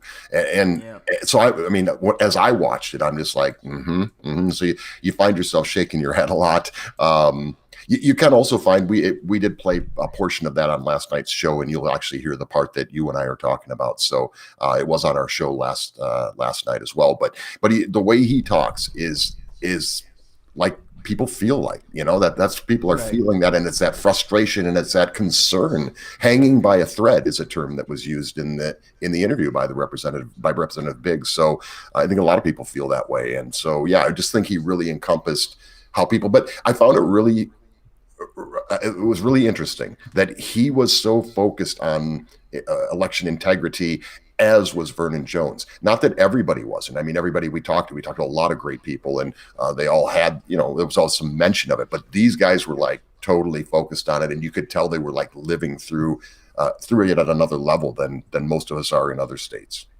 Yeah, I'd like to get Robert's take on what Vernon had to say to you about Georgia, but we could talk about that too now if you want. I mean, people would love to hear it, what Vernon Jones told you. But guys, again, go to his locals page and watch these interviews, because to me, it really is, especially with Representative Biggs, it's his body language. It's really you have this, and then the concern that if we don't fix this. It's all, look, and it is. It's not, Don, it's not hyperbolic. It's not over the top. The bottom line is, if people don't have confidence that their elections are secure, that's when people start fighting, Don. That's when things get bad, you know. So, yeah, go ahead, though. Tell, you can get into what Vernon told you, too. So Vernon was an amazing interview. We really had a lot of fun with him. He He's could be a rock star, that guy. He really was. He's a funny guy. He's very personable. But he was really specific. I mean, he's talking drop boxes. He's talking districts and locales and it voting. Would sound very familiar to our audience. Very familiar. Very specific stuff. Fulton County. I mean, he went into some very specific stuff, and he tied the whole Stacey Abrams thing together. So he brings that all together. One of his classic lines was, "And I ain't afraid of Stacey." But he was all over the Stacey Abrams thing about how she was broke back in 2018, and then all of a sudden, boom! Now all of a sudden she's got all kinds of money coming in. She's working with all these organizations. So yeah, he's got a personal dislike for Stacey Abrams, and so don't I. So that's cool. But it was just a great interview, because he was very specific and he was very focused on what was going on in Georgia and where they're looking and what they're finding. And it was just a great interview. So definitely want to check that out. Yeah, for people who don't know, to just generally what he's talking about, it will sound very familiar to you. It's what Robert and I had been talking to you guys about with Georgia. In some states where they could not get ballot harvesting bans changed. In Georgia, it was one of them, even though they really did it anyway. Let's get real. They did. I mean, I saw people on Twitter talking about it. And then I retweet it with a quote retweet saying, "This is illegal in the state of Georgia," and Twitter takes my tweet down. This was a blue check Democrat talking about it on Twitter. And I get in trouble. But I digress. Whatever. I digress. The bottom line is, when areas, hold on one second. All right, she's trying to check the audio, but I hear it playing back on myself, and I'm like, it's driving me crazy. But basically, in those areas, the Zuckerbergs of the world and others came in and basically showered officials with money to change rules. And one of the things that they had funded and demanded was this Dropbox scheme, which, by the way, I don't know if I have the polling here, but, some 62% of the country opposes. All right. Along with ballot harvesting. They oppose these things, but yet Democrats want to expand them. And Republicans are, in many cases, too cowardly to fight against them, like in Georgia, by the way. The bottom line is, these drop boxes are about chain of custody. They're about tainting the chain of custody. And in several cases, it wasn't even battleground state and sticking in my head because it was such a big group of people. That example was Delaware. There's just no doubt, Don, that there's no way to ensure, or the Secretary of State of Georgia comes out and says, I can assure you this was the most secure election. There is no way for him to do that with a straight face, honestly, because he doesn't know, to this very day, he doesn't know hundreds of thousands of ballots that were taken by Dropbox. And there's just too many third-party hands and eyes on these things, Don. And then when you're not allowed to look at them when they're coming in, it's just... I don't know how this could be. I don't know how this could be crazy ground on YouTube. I just don't know how. This is the truth. And that's where he got pretty specific. He went into those kind of things. And one of the questions that I asked him in there, which, I think for me, I just wanted to know this, was Where's the governor? So granted, Vernon Jones is running to be the next governor of Georgia, but where is the current guy? Where is Kemp? What would you, and I asked him, I said, well, people want leadership. And this is a time for a leader to step up and do something. How would you be different? What would you have done? And, how would you have provided leadership through something like this going forward for Georgia in the future? And he gave a really good answer for that. So yeah, a lot of stuff in there. And again, he was specific about things and, the double counting, triple counting in some cases of votes and, all those things that you and I were talking about this stuff too. Identical bubbles, Don. Yeah. Identical bubbles. Yeah. First of all, you could, because I in Florida, I love making perfect bubbles. I do. When I vote, I make sure I trace the inside line and then fill in. That's what I do. But I have seen ballots where the bubbles have the same mistake on every single fill-in. And a mistake meaning like a twitch of an arm or something, right? Like, how the hell is that possible? It's not. It's not, Don. Look, Georgia was, in 2018, it was a D+10 national mood. And Kemp still defeated Stacey Abrams, albeit it was close, by 40,000 votes. He still defeated her in an electorate that wildly favored the Democrats. And we're supposed to believe in an electorate where they lose seats, double-digit seats in the House, and couldn't take control of the Senate. They got one seat, Arizona, on election night. Really. All right? They lost to Susan Collins. They lost to Joni Ernst. They lost across the board. We're supposed to believe that in that mood, that electorate, a D+3, Joe Biden defeated Donald Trump in Georgia. 4 days later. 4 days later. Right. By the time we were at 100% 2016 turnout, Donald Trump's lead in Georgia was 6 points. 6 points. That's how much those late arrivals changed the score. And that's where they came from. Drop boxes, those later counted ballots, they kept finding 20,000 here, 20,000 there. Folks, anyone who has ever served at Fort Benning knows what I'm about to say is 100% true. There is no chance in hell that those ballots from Fort Benning were pro-Biden. No chance in hell. Maybe S2, where they fetch for the brass. That's it. But the rank and file guys, who trains at Georgia? 11 Bravo, 11 Charlie, jump school guys, Navy SEAL guys who are being loaned to the Army because the Army has the jump school at Fort Benning. Green Berets are jumping before they go to the selection process in the Q course. They go to jump school. One station unit training. OSA. That's what's at Fort Benning. Infantrymen. Green Berets. Or hope to be Green Berets. Navy SEALs, Force Recon from the Marines. They get loaned to Fort Benning because they have the jump school there. Guys who will later go to the 82nd Airborne. There's no chance those... I'm going to stop. What do you think the likelihood is? What do you think yeah, that's the right way to put it, right? What do you think the likelihood is that those ballots came in for Joe Biden? You answer it your damn self, right? Let's get another question, Laura. It's 12:30.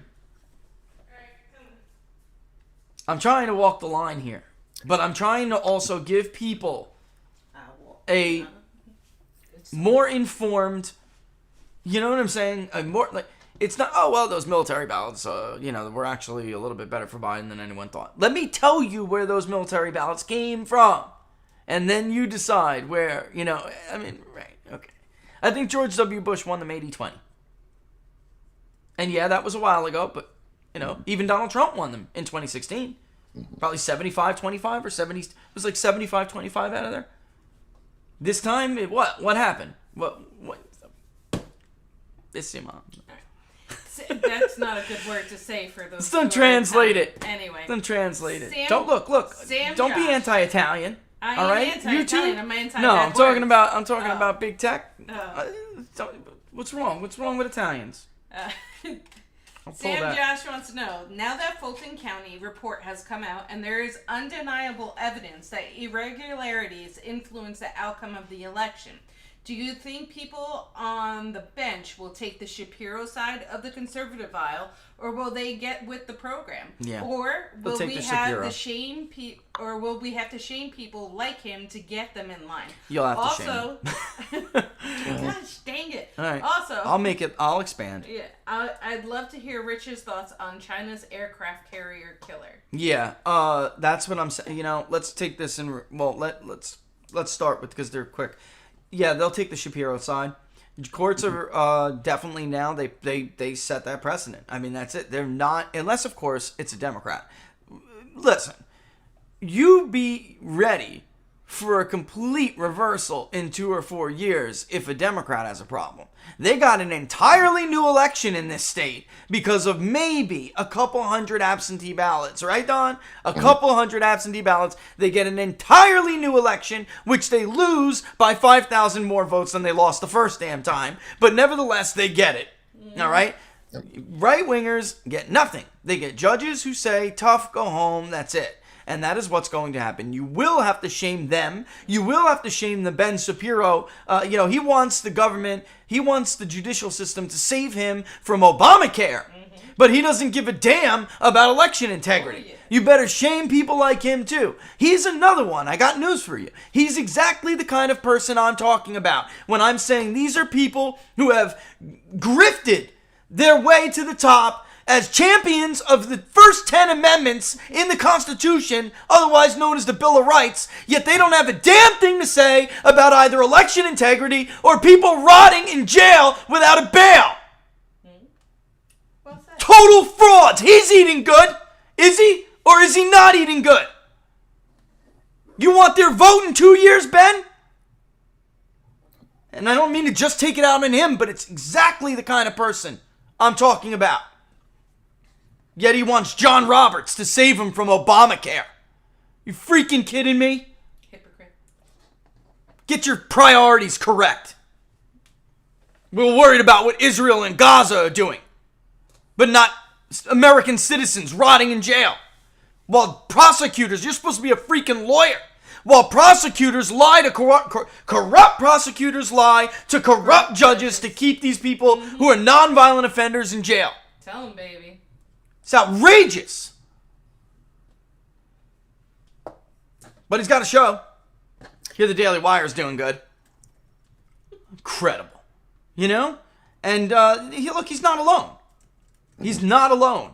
I'm not meaning to single him out. He is not alone. And the left is just shameless. But I mean the right, I'm attacking them on this because these are supposed to be their people.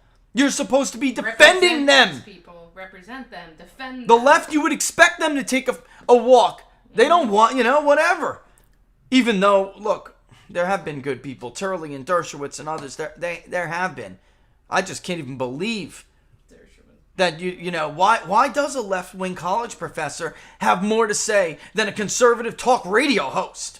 Yeah. It's outrageous, Don. It's outrageous. Anyway, and the carrier killer, this is how the United States projects power. The carrier group, Don, you're a Navy guy. The U.S. carrier, aircraft carrier, that is how we project power over what John Mearsheimer called the stopping power of water. Mm-hmm. All right? That is what made us a global superpower. That is what allows us to influence other regions outside of our hegemonic region. The carrier killer is a game changer. Period. This is what I'm talking. It's a game changer. And while these people, Don, are worried about white rage, and while these people are worried about firing a man in charge of Space Force because he opposes communism, that'll stain his record for the rest of his military career, even though it was a stellar career. That's what they're concerned about. They're not worried about the carrier killer or Russian EMP weapons that'll knock fleets like yours right out of the water. You sink to the damn bottom of the ocean. Putin hits your old ship, you're done. You're on a sub. You're in it's a watery grave for you, my friend. This is what the hell's going on horrible death. while these people worry about groups you've never heard about. Go ahead, buddy. Why don't you take this question too? Well, yeah, I'm and mad so today. I have a segment on my show every week on Saturdays, and it's with Peter Hussey. He's the president of Strategic Alliance, and he is somebody who briefs the Pentagon, and he briefs. So it's kind of his thing, especially when it comes to China and nuclear weapons and their and weapons in general. And that's something that we talk about on there because, yeah, this is like you said, it's a game changer. But also keep in mind, so this is all coming out. We're finding out about the weaponry they have, the new things. Last week we talked about the new. Does everybody know that China's continuing to build missile silos? Building a lot of them. There's like $30 billion a pop, and they're building a lot of them, like 13 right now. Kind of something we should be concerned about. Here's the problem. We always put this on the level of, it's always been about the Soviet Union, which is no more. It's now Russia. So whenever you hear all this talk about the treaties, and so we're doing treaties with Russia. Russia's not the big player anymore. It's China. So while we're doing all these treaties to make sure we don't have more than they have, and that it's not any more capable than this level of detonation strength, China doesn't give a crap about that, just like they don't give a crap about the planet or their CO2 emissions. Look at their thing in the Paris Accord. They're not doing anything. They're laughing at everybody. They're going, bring your stuff here because you won't be able to do it anymore. But with the weaponry, we've got to quit thinking that we're still in this Cold War with the Soviet Union, and we've got to keep everything level with Russia. Russia's very small compared to the big world picture anymore. Absolutely. Because it's Russia, it's not the Soviet Union. So forget about Russia. Who cares how many weapons they have? We do not have to stay on pace with them. We've got to be on pace with China. Not a war guy. I don't want war. I don't want any of those things. But this is called a deterrent. When you're building silos. That's why, because you're not pro-war, that's why you have to stay on top of this. Yep. The whole purpose of what I did on a Trident nuclear submarine was to hide so they didn't know where we were and we could launch at a moment's notice, and so that they never had the capability to destroy us without at least a response. They knew there was not only going to be a response, it was going to be huge and it was going to wipe them out. It's called mutual destruction, assured mutual destruction. But people need to understand this. Mutually assured destruction, sorry. People need to understand this. Yeah. The first thing that happened in the Biden administration with China was this. They met in Alaska. Did everybody hear this? When China said, the first thing China said was, was, you no longer come from a position of strength. Yep. They were letting us know. And it's because of this kind of weaponry. It's because they're building silos. It's because they're doing all these different things. Some of them, we don't even know what they're doing. But they wanted to let us know. Do you think they would have ever said that with President Trump? I was just going to say, Don, he's the first and last American president China will ever did or will ever fear. Mm-hmm. End of story. Correct.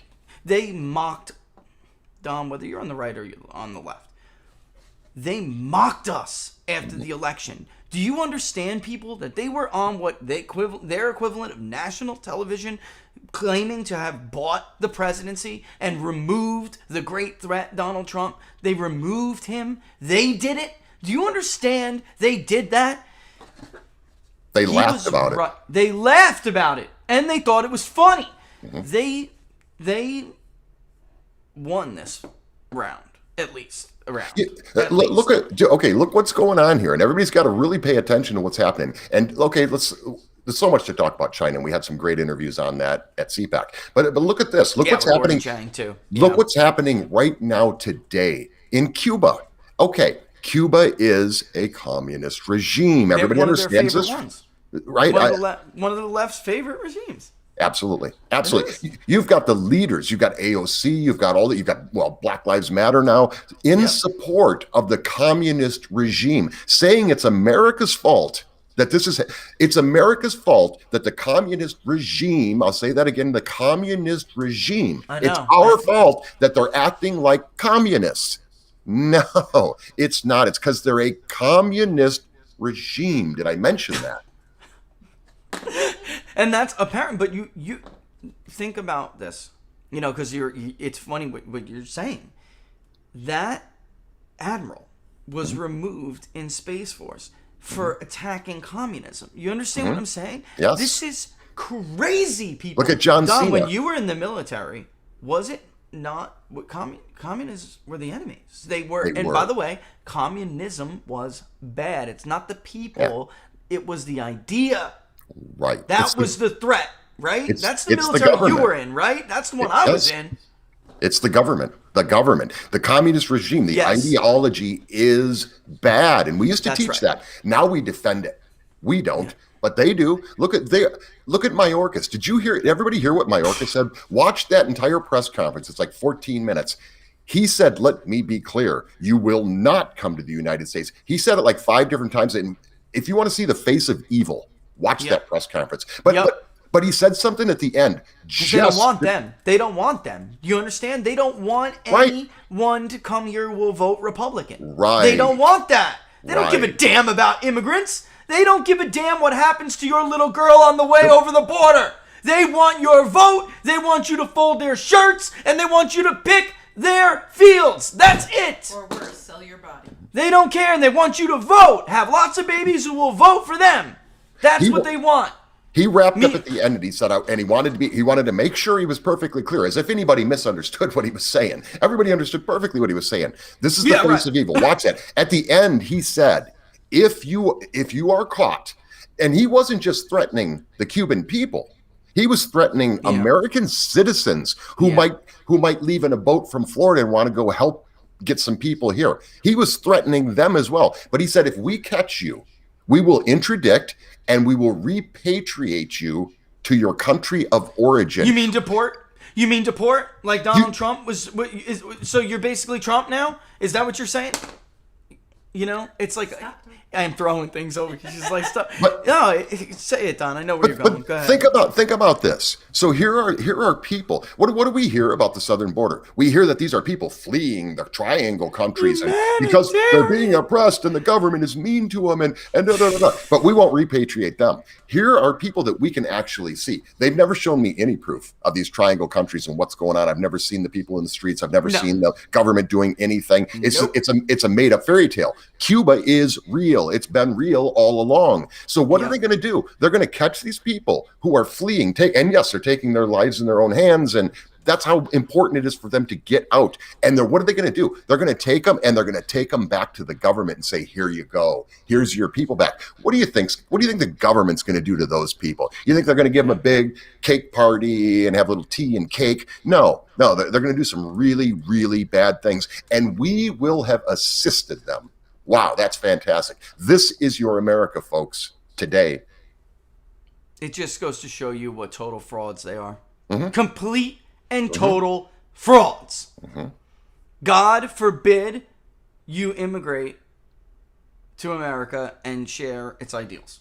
God forbid. One reporter in that, but this fired me up when I watched that. One reporter actually did ask him, aren't you worried about like some hypocrisy here? Because like the southern border, it's wide open, and you're literally drawing these people in. Now you're telling him you got the Coast Guard and all military assets that they can have, air, sea. I mean, this guy went very detailed. Aren't you worried about the hypocrisy of that? Because now you're going to stop these people. You're saying they can't come to America. Hypocrisy. That's how Democrats lost the state of Florida, Don. They did this before. They've done this before. Just so everybody knows, they have, with this whole series this week has been about immigration, migration, and education, the three-pronged plan Democrats used because they just got tired of trying to convince you. So they decided they're going to R-word you, okay? And that's it. And then hopefully, poison your children with their leftist academic views. That's why they wanted you all to go to college. Okay? This isn't some accident. This is on purpose. And they have been doing it for 30 plus years, 30, 40 years. They have done this with the Cubans before, Don. You know it. I know. I'm old enough to remember it. Come on now. We are using our military assets, to use his own term, air, land, and sea. We are using our military assets to assist the communist regime of Cuba. Think about this, people. We're working for the Castros right now. I feel so bad for those guys who are in the Coast Guard, because they've got to be, you were talking a little bit earlier about the voting and how it goes in the military, and that's absolutely true. I feel really bad for these people because you got to do what you got to do. They got to carry out the order. Unless you're General Milley, you've got to follow orders. So right. I mean, we are assisting a communist government to repatriate. Everybody doesn't understand what that means. Here you go, government. We caught these people trying to flee.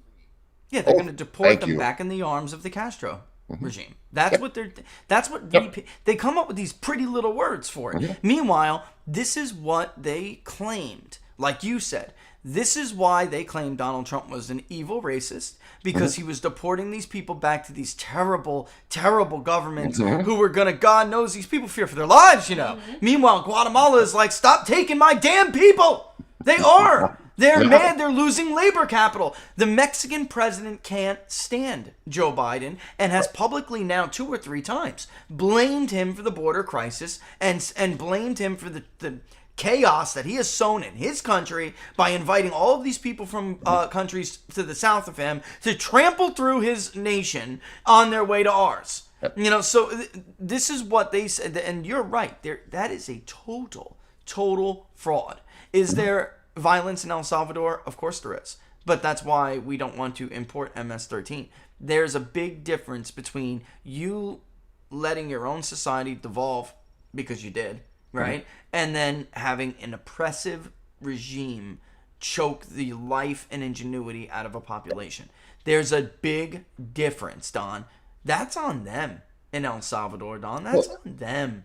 Look how far we've come since the Bay of Pigs, which was like a huge thing in the history of our country, and especially when it comes with dealing with communism. He needed to make his chops. That's what he was trying to do. If the Bay of Pigs happened today, Joe Biden and Mayorkas and all his clowns getting out of their clown car, all those people, they would send our Navy over to help. Here, let us carry some of those missiles for you so we can deliver them to Cuba. This is how insane this is. You need some cover fire from those.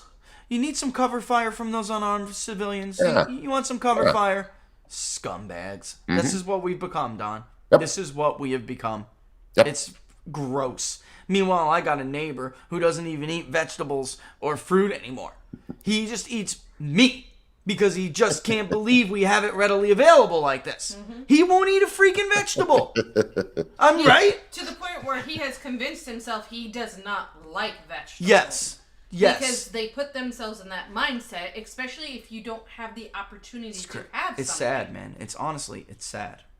Because you're like, come on, man, try this. It's good. Try it, And it's like it reminds me of Quint and Jaws. Yeah, I'll never put a life vest on again. He's just not gonna bob up and down waiting for his turn anymore. So he just won't go. That's the power that these people can have over you. It's when you live under that for so long. This is so clear. What Mayorkas really did in that press conference was admitted what we've always said, and we've always been called crazy, is that it's all about votes. 100%. Last thing I did in the corporate world, I ran a business here in Florida, and we had an office in Jacksonville, Tampa, and Miami. The Miami office was the biggest office because there's most of the yachts and stuff in that area.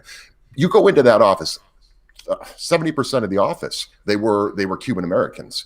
And you want to talk about people who get the concept of freedom. You want to talk about people who understand the concept of communist regimes. You want to talk about people who love this country and love freedom and would never vote for any of these people. And that's it right there. There wasn't a single person in that office that would have voted Democrat, and they were not quiet about it. They were bold about it.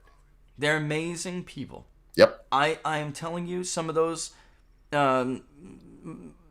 communities, like they're, the Cuban enclaves, whatever you want to, and then we have Venezuelans, obviously, too, also. They are some areas of Miami are not as great anymore as they used to be. Notice how nice their neighborhoods are. Yep. That's number one. And their communities are just, I would live there. It's not, I wish I had my own enclave, but I don't, and if you're going to emulate something, that's a good one to emulate, let me tell you. and it reminds me of old school New York when I was a kid. And everybody had block parties, and everybody was friendly. And you watched each other's children. The lights came on in the street. It's time for dinner, right? You remember that? It's just that's really, there are very few places where you still have that sense of that level of community. They're an extremely tight knit community. Very. Yeah. Very. All right, look, you want a question? Yeah, I came a running a while ago, and you just kept talking. Well, look, that was important stuff right there. See what you do, Don? I don't know, Don. You instigate this. You see that? That was important stuff. Are we talking too much? We're talking too much. Yeah, we're talking too much. Get it right. So I have a really long question. Okay. Lizzie Winks, 84. I like that. I want to know if Rich saw Tucker Carlson's segment with the whistleblower, and if he did he notice where the military base is sending all the illegals, all Republican stronghold states? Yeah. Do you think that their strategy worked so well in the last few decades that they're trying to set up the next 30 years? And also, why isn't the RNC pointing out that if we're going to take illegal aliens, shouldn't we be taking the refugees from Cuba and Haiti? You know, that's a really, really good question. And the bottom line is this. I didn't see Tucker's segment, but they do that on purpose. Those resettlements where they put them, that is intentional. They are trying. Barack Obama did it for 8 years. They tried to dilute red communities because they understand long term, maybe you can take them over, of course, you know, but if you just simply slice the margin in a Republican stronghold, just like if Republicans simply slice the margin in Washtenaw County, you know, you don't have to win it. You just have to take 5-10% off of it, maybe, and you can really decimate the state level result. They are doing that on purpose. Now, I don't believe, and I think that the Democratic view, the emerging Democratic majority, I think is inherently racist, and you have to have a left-wing mindset to believe in that racist worldview. I don't believe demographics are destiny, and that's it. Otherwise, Trump would not have won Zapata County. He would not have squeezed another 220,000 votes out of South Florida. Okay? That just is bull. The Ann Coulter way of thinking is wrong. It's wrong. It's not only morally wrong, it's mathematically wrong. And I think that that's why Democrats, their brains broke in 2016. They broke, and there had to be some bad man behind it all, like Vladimir, but there had to be. That's why the Russia collusion hoax was so easy to dupe them with. They believed wholeheartedly that the numbers were there. There simply weren't enough white Republican voters. It was not possible, mathematically not possible, for a Republican to break the blue wall like Donald Trump did. And not only did he break it, it's broken for good. Let me tell you, Michigan, Wisconsin, Ohio, Iowa, Pennsylvania, that is broken for good. Democrats are going to have to fight with every tooth and nail, everything they have. Every election, as long as Republicans keep in the Trump direction, they will have to fight every direction. Look at Pennsylvania. Look at the results in Pennsylvania a month ago. That is not good news for Democrats. The voter files just keep moving against them in all these states. So I don't believe that even with them doing this, it's like over, because eventually these people do go through, or you hope they do. And that's what the RNC and other groups are supposed to be doing. They're supposed to be going through political maturation. And you're supposed to encourage that and help, reach out, build relationships, help them assimilate. Let them, if they're working class, they can vote Republican. I'm telling you. And that's the job. That's Rona's damn job. That's the rest of their damn jobs to get them to do. They just not good at it. Donald Trump is not here anymore. They got to learn to fend for themselves. He was a one-man recruiting operation, Don. He really was. For those kind of people, he was. Because they appreciated that level of masculinity. They appreciated being told how it is. They don't like this BS and nonsense. They've heard it all before. They have heard it before. And Donald Trump's not here anymore. So they're going to have to figure that out. On their own. Yeah. You want to add to that? Yeah, the RNC was decimated before. Okay, they were decimated to the point that they couldn't stop Trump. Yeah. Think about that for a minute. They were, and this was this comes to me from Sean Spicer, who was like number 2 with Reince Priebus. They were the guys that rebuilt the RNC, but they didn't rebuild it. Donald Trump rebuilt it. They were so decimated, no money, no staff. They had no information, no polling, they had nothing, and they couldn't stop. That's why they couldn't stop Trump. But President Trump was the one who rebuilt the RNC to be a little bit more. So it's a little bit more of a force to be reckoned with now than it certainly was in 2016, because they couldn't stop him. If they could have in any way stopped him, they would have. They couldn't. They couldn't. But I want to say this too. There's always a plan. You've got leftists always have a plan. So everything they do, whether it's taking these illegal aliens and dropping them in red states and especially red districts and things like that, there's always a plan. They're always thinking out 20, 30 years. How can we completely the problem is there's too many people that flub up those plans, because then people start doing mass exodus out of California and they're moving to here, and they're doing that right now. I'm trying to show it right now. And that's because of the individual freedoms that we have. Why do you think they want to take those individual freedoms away from you? That's excellent point. And I'm trying to show what you were saying, but I can't get it right now. But that's human behavior is very unpredictable, and so it's for that again. It's racist to even hold the view that they hold. But it's also, you have to be a person who would believe in central planning, as if you can really predict every little thing that people are going to do, as if, and that's just, when you have plans like this, it's just not, just not feasible that people are going to behave the way you want or expect them to. It's not feasible. And, and they got stunned from it, but they can tell how those people are going to vote from Cuba, which is why they just don't want them there in the first place. Yep. That's why you will not come to America. So, Fang33 wants to know, do you need to be pro-establishment to get rich? Or once you get rich, you become part of the establishment? Chicken before egg, egg before chicken? All right, so basically, that's a good question. I got to tell you, it happens both ways. It's easier because we don't have the merit-based system that Jefferson wanted for us. Jesus, we don't have the merit-based system that Jefferson wanted from us. We have that natural artificial aristocracy that he warned about. So it's easier to get to that position. Look at Hunter Biden. I mean, look, perfect example. The guy's the loser. In any other world, he'd be in jail or dead. That's it. I mean, if he was your kid, you would have to deal with either an incarceration or an early death of your child, because he's Joe Biden's.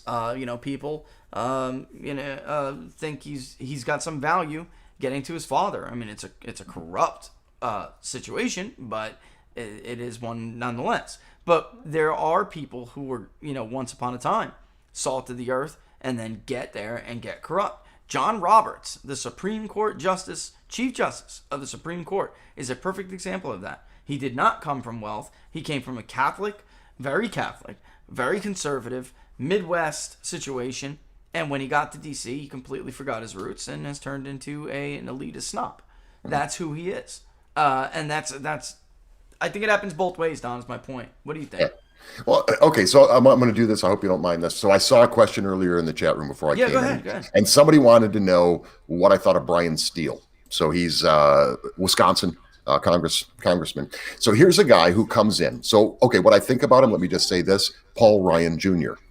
Yeah. I'll leave it at that. So here's a guy who comes in all conservative, and he's got, smaller government. He doesn't want, now he's in. And now he wants the government the government really needs to get involved in healthcare, and we need to be able to create these things so people have cheaper healthcare, and we need to spend money on this childcare thing. I want some money. If he's asking for more money in the childcare, yet if you go to his thing about the budget, he's, oh my God, people need to pay attention to, look at that number. Oh my God, it's terrible. We're spending way too much money, but I want to spend some money over here.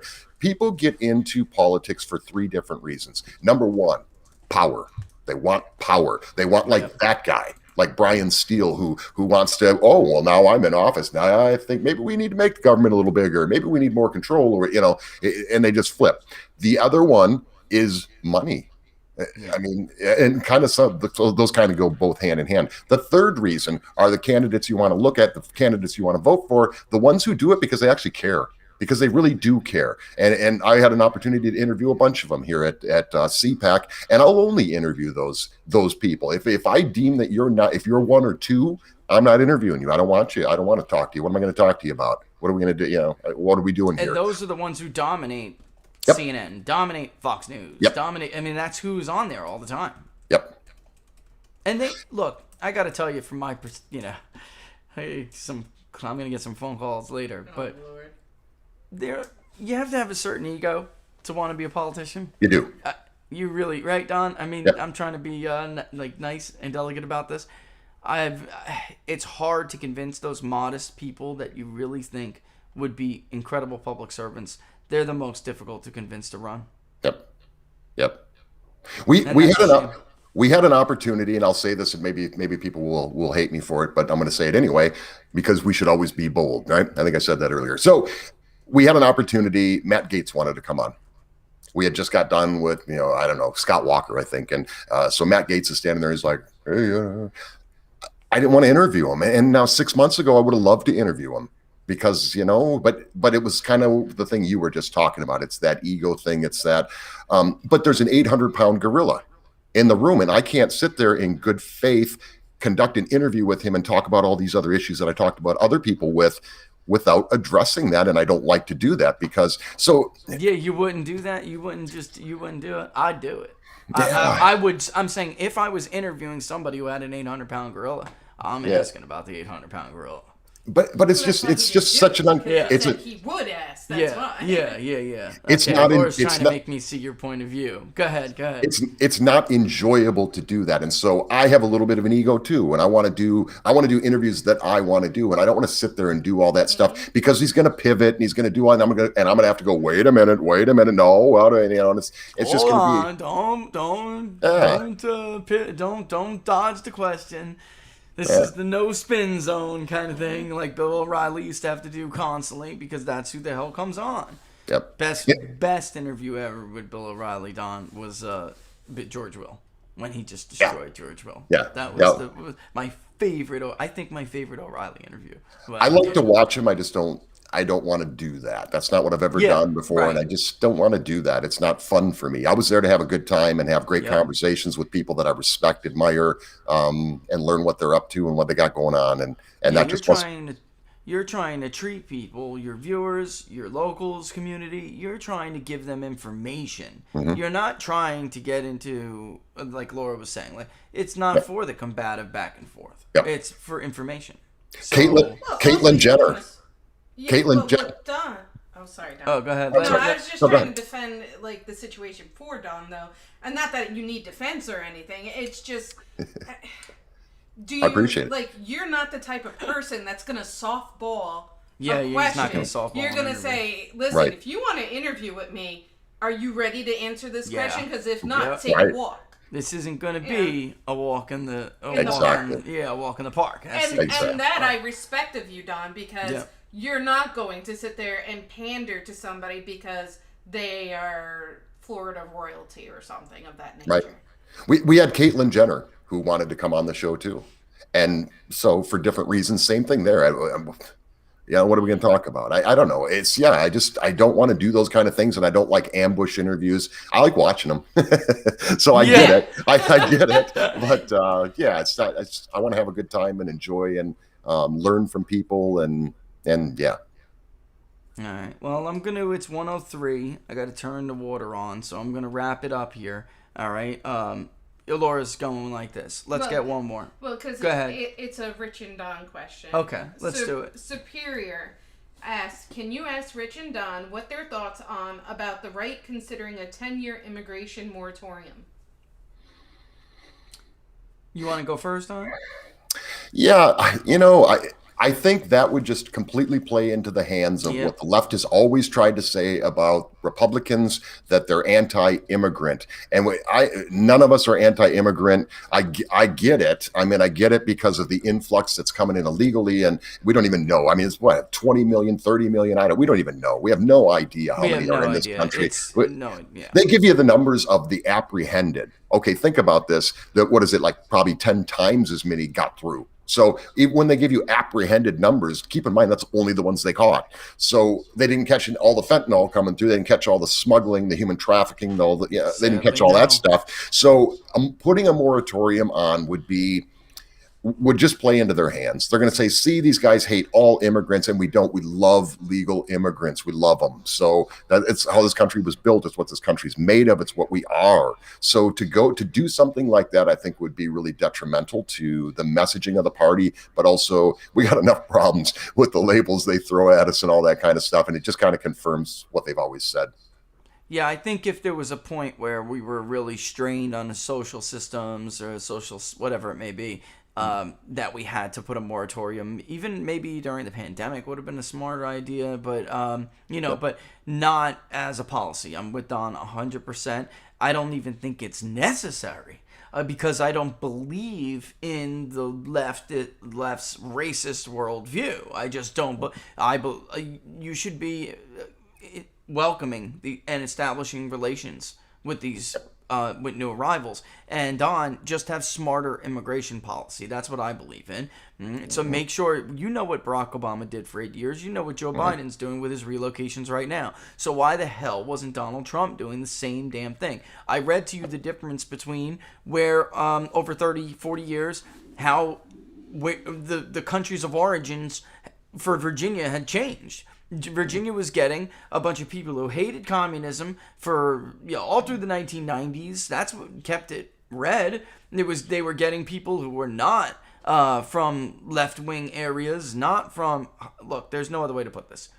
They're either people who are left-wing commie radical snobs, or they're people who need to be taken care of. That's the countries of origin. You know it because I showed you the damn paper. Less from Europe. Less from areas of China where they're not for the government, Taiwan, other origins like that, and now much more left-wing Asians, much more left-wing African countries, and Latin American countries that are left-wing. They're not coming from Cuba. They're coming from Guatemala. They're coming from El Salvador, which is why Loudoun County has such a big MS-13 problem. All right? Look, it's like weird, Don, how we're supposed to not want to talk about. This is the reality of what their policies create. That is the reality. Beautiful Loudoun County now is being encroached on and destroyed. And it will be destroyed. Because I can give you neighborhoods up north where this is what they did to us. And they destroyed what was once beautiful, beautiful neighborhoods. It will happen. Mark my words. It will happen. And I just think that we should have merit instead of family-based immigration. I was 100%, and so was the American public. We polled it, Don, remember? It's overwhelming. Who do you believe? Which way do you believe immigration policy should be? Like Donald Trump is proposing, where it's merit-based, or the way it is and has been now for 30, 40 years, where it's family-based? People are like, why the hell was it ever like that? The real problem always comes down to this. So, I mean, the left always comes in, and Obama comes in, and Biden comes in, and Clinton did it, and they always talk about we need comprehensive immigration reform. Yeah, that word mean? Whenever they say comprehensive, it means we have no plan. We have no plans on doing anything. Comprehensive means it's impossible. It can't be done, and they'll blame us for it. What we need to do is just enforce the laws. There already are. Yeah. Yeah, enforce the laws that are already there. Yeah. And it's not complicated. When Donald Trump tried to do it, they sued him. Yep. They sued him every damn time. And he won every time, including on the, quote, Muslim ban, which was a ludicrous charge. Ludicrous. And the Supreme Court on the Muslim ban, they said it's squarely within the scope of presidential authority, which was upheld. And then on the other immigrations, they actually did screw Trump on the census thing. They did. They screwed him on that. We asked that question on the census for 200 years, Don. Yep. That's a modern creation that we're not allowed to ask immigration status. The same people who are exactly all the things you're talking about. Those same people are now preventing people from leaving a communist regime where they're being, in some cases, tortured. They're being starved to death. They're not only just going to arrest them and repatriate them, hand them back to their government that's going to do God knows what with them. They're going to arrest American citizens for getting in their boat and going towards Cuba. That is not illegal. If you have a boat in Florida, you have every right to go wherever the hell you want. There is no law that says you can't take your boat and go to Cuba. No law whatsoever. So. Nope. Think about that. You want them? You see you want these somebody people out in the ocean you want to save? The hell are you gonna do? Leave them? Who's the They're gonna good arrest person? you? Right? Oh man, Don. What a bunch of frauds. Yep. Total frauds, Don. I mean, this is a great example. We're gonna remember this for years to come. In debates, we're gonna remember this, and we're gonna point out this for years to come. Yep. Really, we will. And so, what do you got going on this weekend, Don? Real quick, as we get out of here. Yeah, not much. No. So tomorrow at noon, tomorrow at noon Eastern time. Yeah, we've got portions of our interview with Alan West, Scott Walker, Kurt Schlichter. That was awesome. We got to talk offline about that. That was funny. Matt Brainerd. So I know you guys are going out there. We had a nice long talk with Matt Brainerd, everything that you're going to attend here and what he's got going on around the rest of the country. Brave guy, and that was a lot of fun. But yeah, we've got Vernon Jones. We've got Jason Rance. Everybody know who Jason? He's on Fox quite a bit. He was my neighbor. He was our next door neighbor, and really, really super cool guy, and a great interview with him too. I can't even think of everybody that we had. We had Matt Whitaker. We had he was great. So we've got clips of all those. He's a good guy. He is a really good guy. A lot of and not to exclude anybody else, a lot of the people you just ran through are good people. You know. Yeah, like I said, we talk to the people that we think are good people and that we wanted to talk to, and and I think that comes through in the interviews. DonSmithShow.locals.com.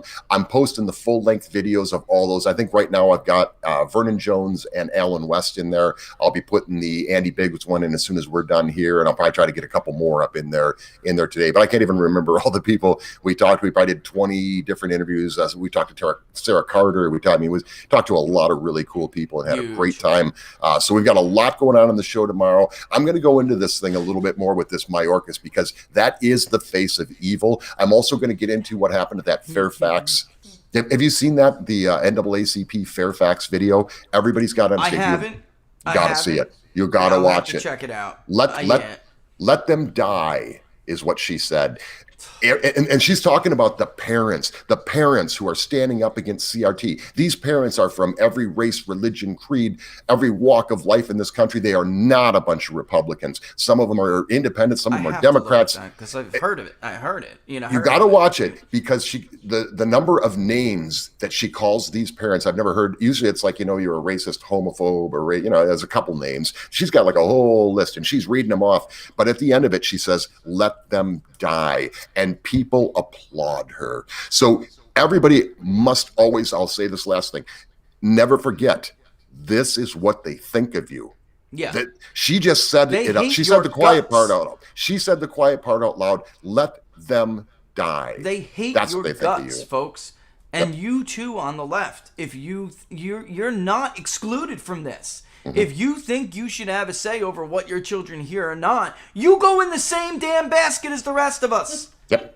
It's like you really better wake up. Those people who were applauding, and the lady saying it herself, those people who were applauding are the same ones that tell you love over hate. Those are the same. Those are the same ones. Hate. They feel morally, intellectually, in every way there could be superior to you. If that's superior, we're in a lot of trouble as a society. So watch that clip if you guys haven't seen it when we're done here. But we'll be talking about that on the show for sure. Amen, brother. Sounds good. I'll be listening to it on the way over. All right. And with that, guys, he cleans up when he goes to these events on interviews. Go to his DonSmithShow.locals.com. Check him out. Get to see the whole interviews. Again, those go to the Biggs one first, then go to the Jones, and you guys got to see that. I got to tiptoe around crap, over here. Yeah. But go check it out because they're must see TV. Can I say let me say one last thing about CPAC. Oh, yeah. What is so cool about going to these things, whether it's an RNC, a CPAC, or whatever it is, and so here's my ego a little bit bubbling out, but we're the little guy, right? So we're just the little guy. We've got our little banners strung out, hanging there by bungees behind us. And these guys got these big, huge $20,000 setups next to us, all around us. And we're sitting there just one after another. Bam. We've got at one point, we're sitting there with Scott Walker and you got Alan West waiting. And people are just like, who are these guys? So a lot of them know because I've been doing this for a while now. But it's just so cool to be the little guy, but still have all the access and end up getting the best interviews. Scott Walker, I think he did 3 interviews there. That's what Walker loves, guys. I'm telling you, you could tell Walker enjoys being on your show.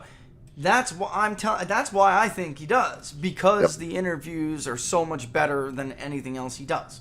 Yep. Let's be real, I'll toot your horn for you, because that's what it is. He's like, finally, somebody's gonna ask me about something real. They want guys like him want to talk about the things that matter. Yeah, our mutual friend. Guy. Our mutual friend Kurt Schlichter. So he's walking by and there's like people going, "Hey Kurt!" They're going, "Hey Kurt! Hey Kurt!" And he walks over to our thing in between two big guys, and he goes, "I know that guy." And I'm like, "Hey, you got time for an interview?" He's like, "Sure." And everybody's like, "We want that. We want that. We're bigger than him. We want that interview." So yeah, it's always a lot of fun to do that. And I think the first time I met Kurt, he's like, "It's the People's Pundit. You're shorter than I thought." And I said, "And you're taller, man." Damn. He's hilarious. He's hilarious. He is. If you like Kurt's articles and you read his columns on Town Hall Daily, it was a staple of mine too before I met him. In real life, just to tell you, he's exactly how you would think. He's hilarious. He is. He's a funny guy. Oh, by the way, in the interview you did with him, you're like. You're like, "Hey, it's great to have you," and he's like, "It is great to have me. I'm awesome." He's like, "I wake up every day. I'm not gonna give it all away. I wake up every day going, damn, I get to spend the next 24 hours with Kurt." He's so funny. He is so funny. You guys got to check it out. Hilarious interview. You'll be rolling from start to finish, including what he says about the National Review crowd, which I'm not gonna say. Right? Hilarious. He's awesome. He's awesome. And the potato. And he talked about the potato. And the potato. You could go on and on with him. You could talk to him for an hour. That guy. He's just easy. Yeah. All right. So with that, I'm gonna peel on out of here. Don, thanks as always, guys. Go check it out. DonSmithShow.locals.com, and we will see you, my friend, in a little bit. Sounds good. Thanks, everybody. And all the best. All the best. All the best. Bye, Laura. Oh, he said bye, Laura. Bye, Dawn. Tell Brenda I love her. I love you, Brenda. I see you in the chat room. There. I hit the thing too soon. Don't forget to I think he can still hear you, though. Of course. Yeah, of course he can. Yeah. What? A little bit later tonight, I'm gonna probably jump on Unstructured again after they have their panel on to talk about the interview last night. We're gonna fit a live stream locals thing in somewhere. Even if it is what I do while we're there. While we're where? At the rally, right? Where so at the rally?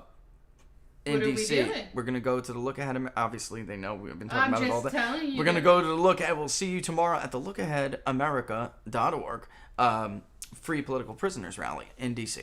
All right, at the DC Correctional Facility. All right, and we will. I think we're limited on an hour on those streams, but that's plenty of time, honestly. All right, so we'll do that. And what else? Check out Don's show tomorrow. All of that good stuff you're going to see in there. That's at noon Eastern Standard Time. I think, you know what? I don't know why I didn't talk to Don about this, but maybe we could pop on Don's show during the rally. And I don't even know why I didn't talk to him about that. Brenda can hear it, and I'm sure Don's maybe in the chat room. Don, if I'm situated by the time it's our normal interview time, we should maybe try to do that. Even if I could just stream it live at you while you're in there. There's got to be some way to do this. Gotta be. We'll figure it and then, of course, as always, don't miss Monday. What are the odds? Hit that like button, the thumbs up on the video. That always is a big help. If you like the videos, then of course subscribe on YouTube. You can do that. Hit that notification bell. That'll let you know when we're going to go live. All right. That's it. I'm signing off. And That's as it. usual, don't forget, if you want to be a part of the revolutionary polling project, you need to sign up to peoplespundit.locals.com. And again, if you contribute to the public polling project, even if you're anonymous, please leave us a comment with what your opinion should be in the poll. Maybe I'd like to see this polled. I'd like to see that polled. The loudest voices win. So make sure you're part of the loudest voices. And for those who have given contributions, we love you for it, of course. We appreciate your love and support, your word of mouth. Yep. And hopefully one day locals will get to the point where that will cover that. Everything. All right. So yeah. Oh, it's so hard to say goodbye. But it's a long weekend ahead. So we will see you in less than 24 hours. Well, what, Eric? About 4-ish? Yeah, 5-ish? but I mean on it, like, Oh, inside. Yeah. Less than 24 hours. Seeing a few on Unstructured with Eric. All the best, folks. All the best. Love you guys. Hit it. Hit it.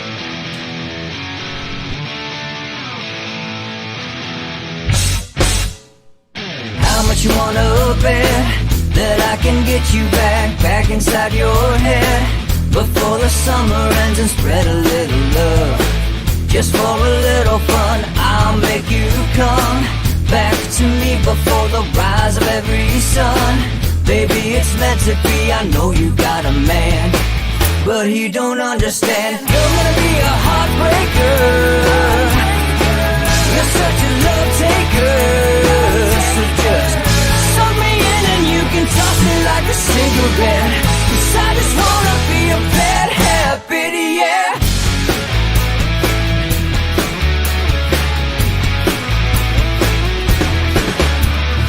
Rhythm in our love, it's impressive, excessive. You can't make this stuff up. My chest beats, it's restless, wakes the neighbors up above. Yeah, baby, come and show me love. Baby, come and show me love. Because you're gonna be a heartbreaker. You're such a love taker. So just suck me in and you can toss me like a cigarette. 'Cause I just wanna be a bad habit, yeah.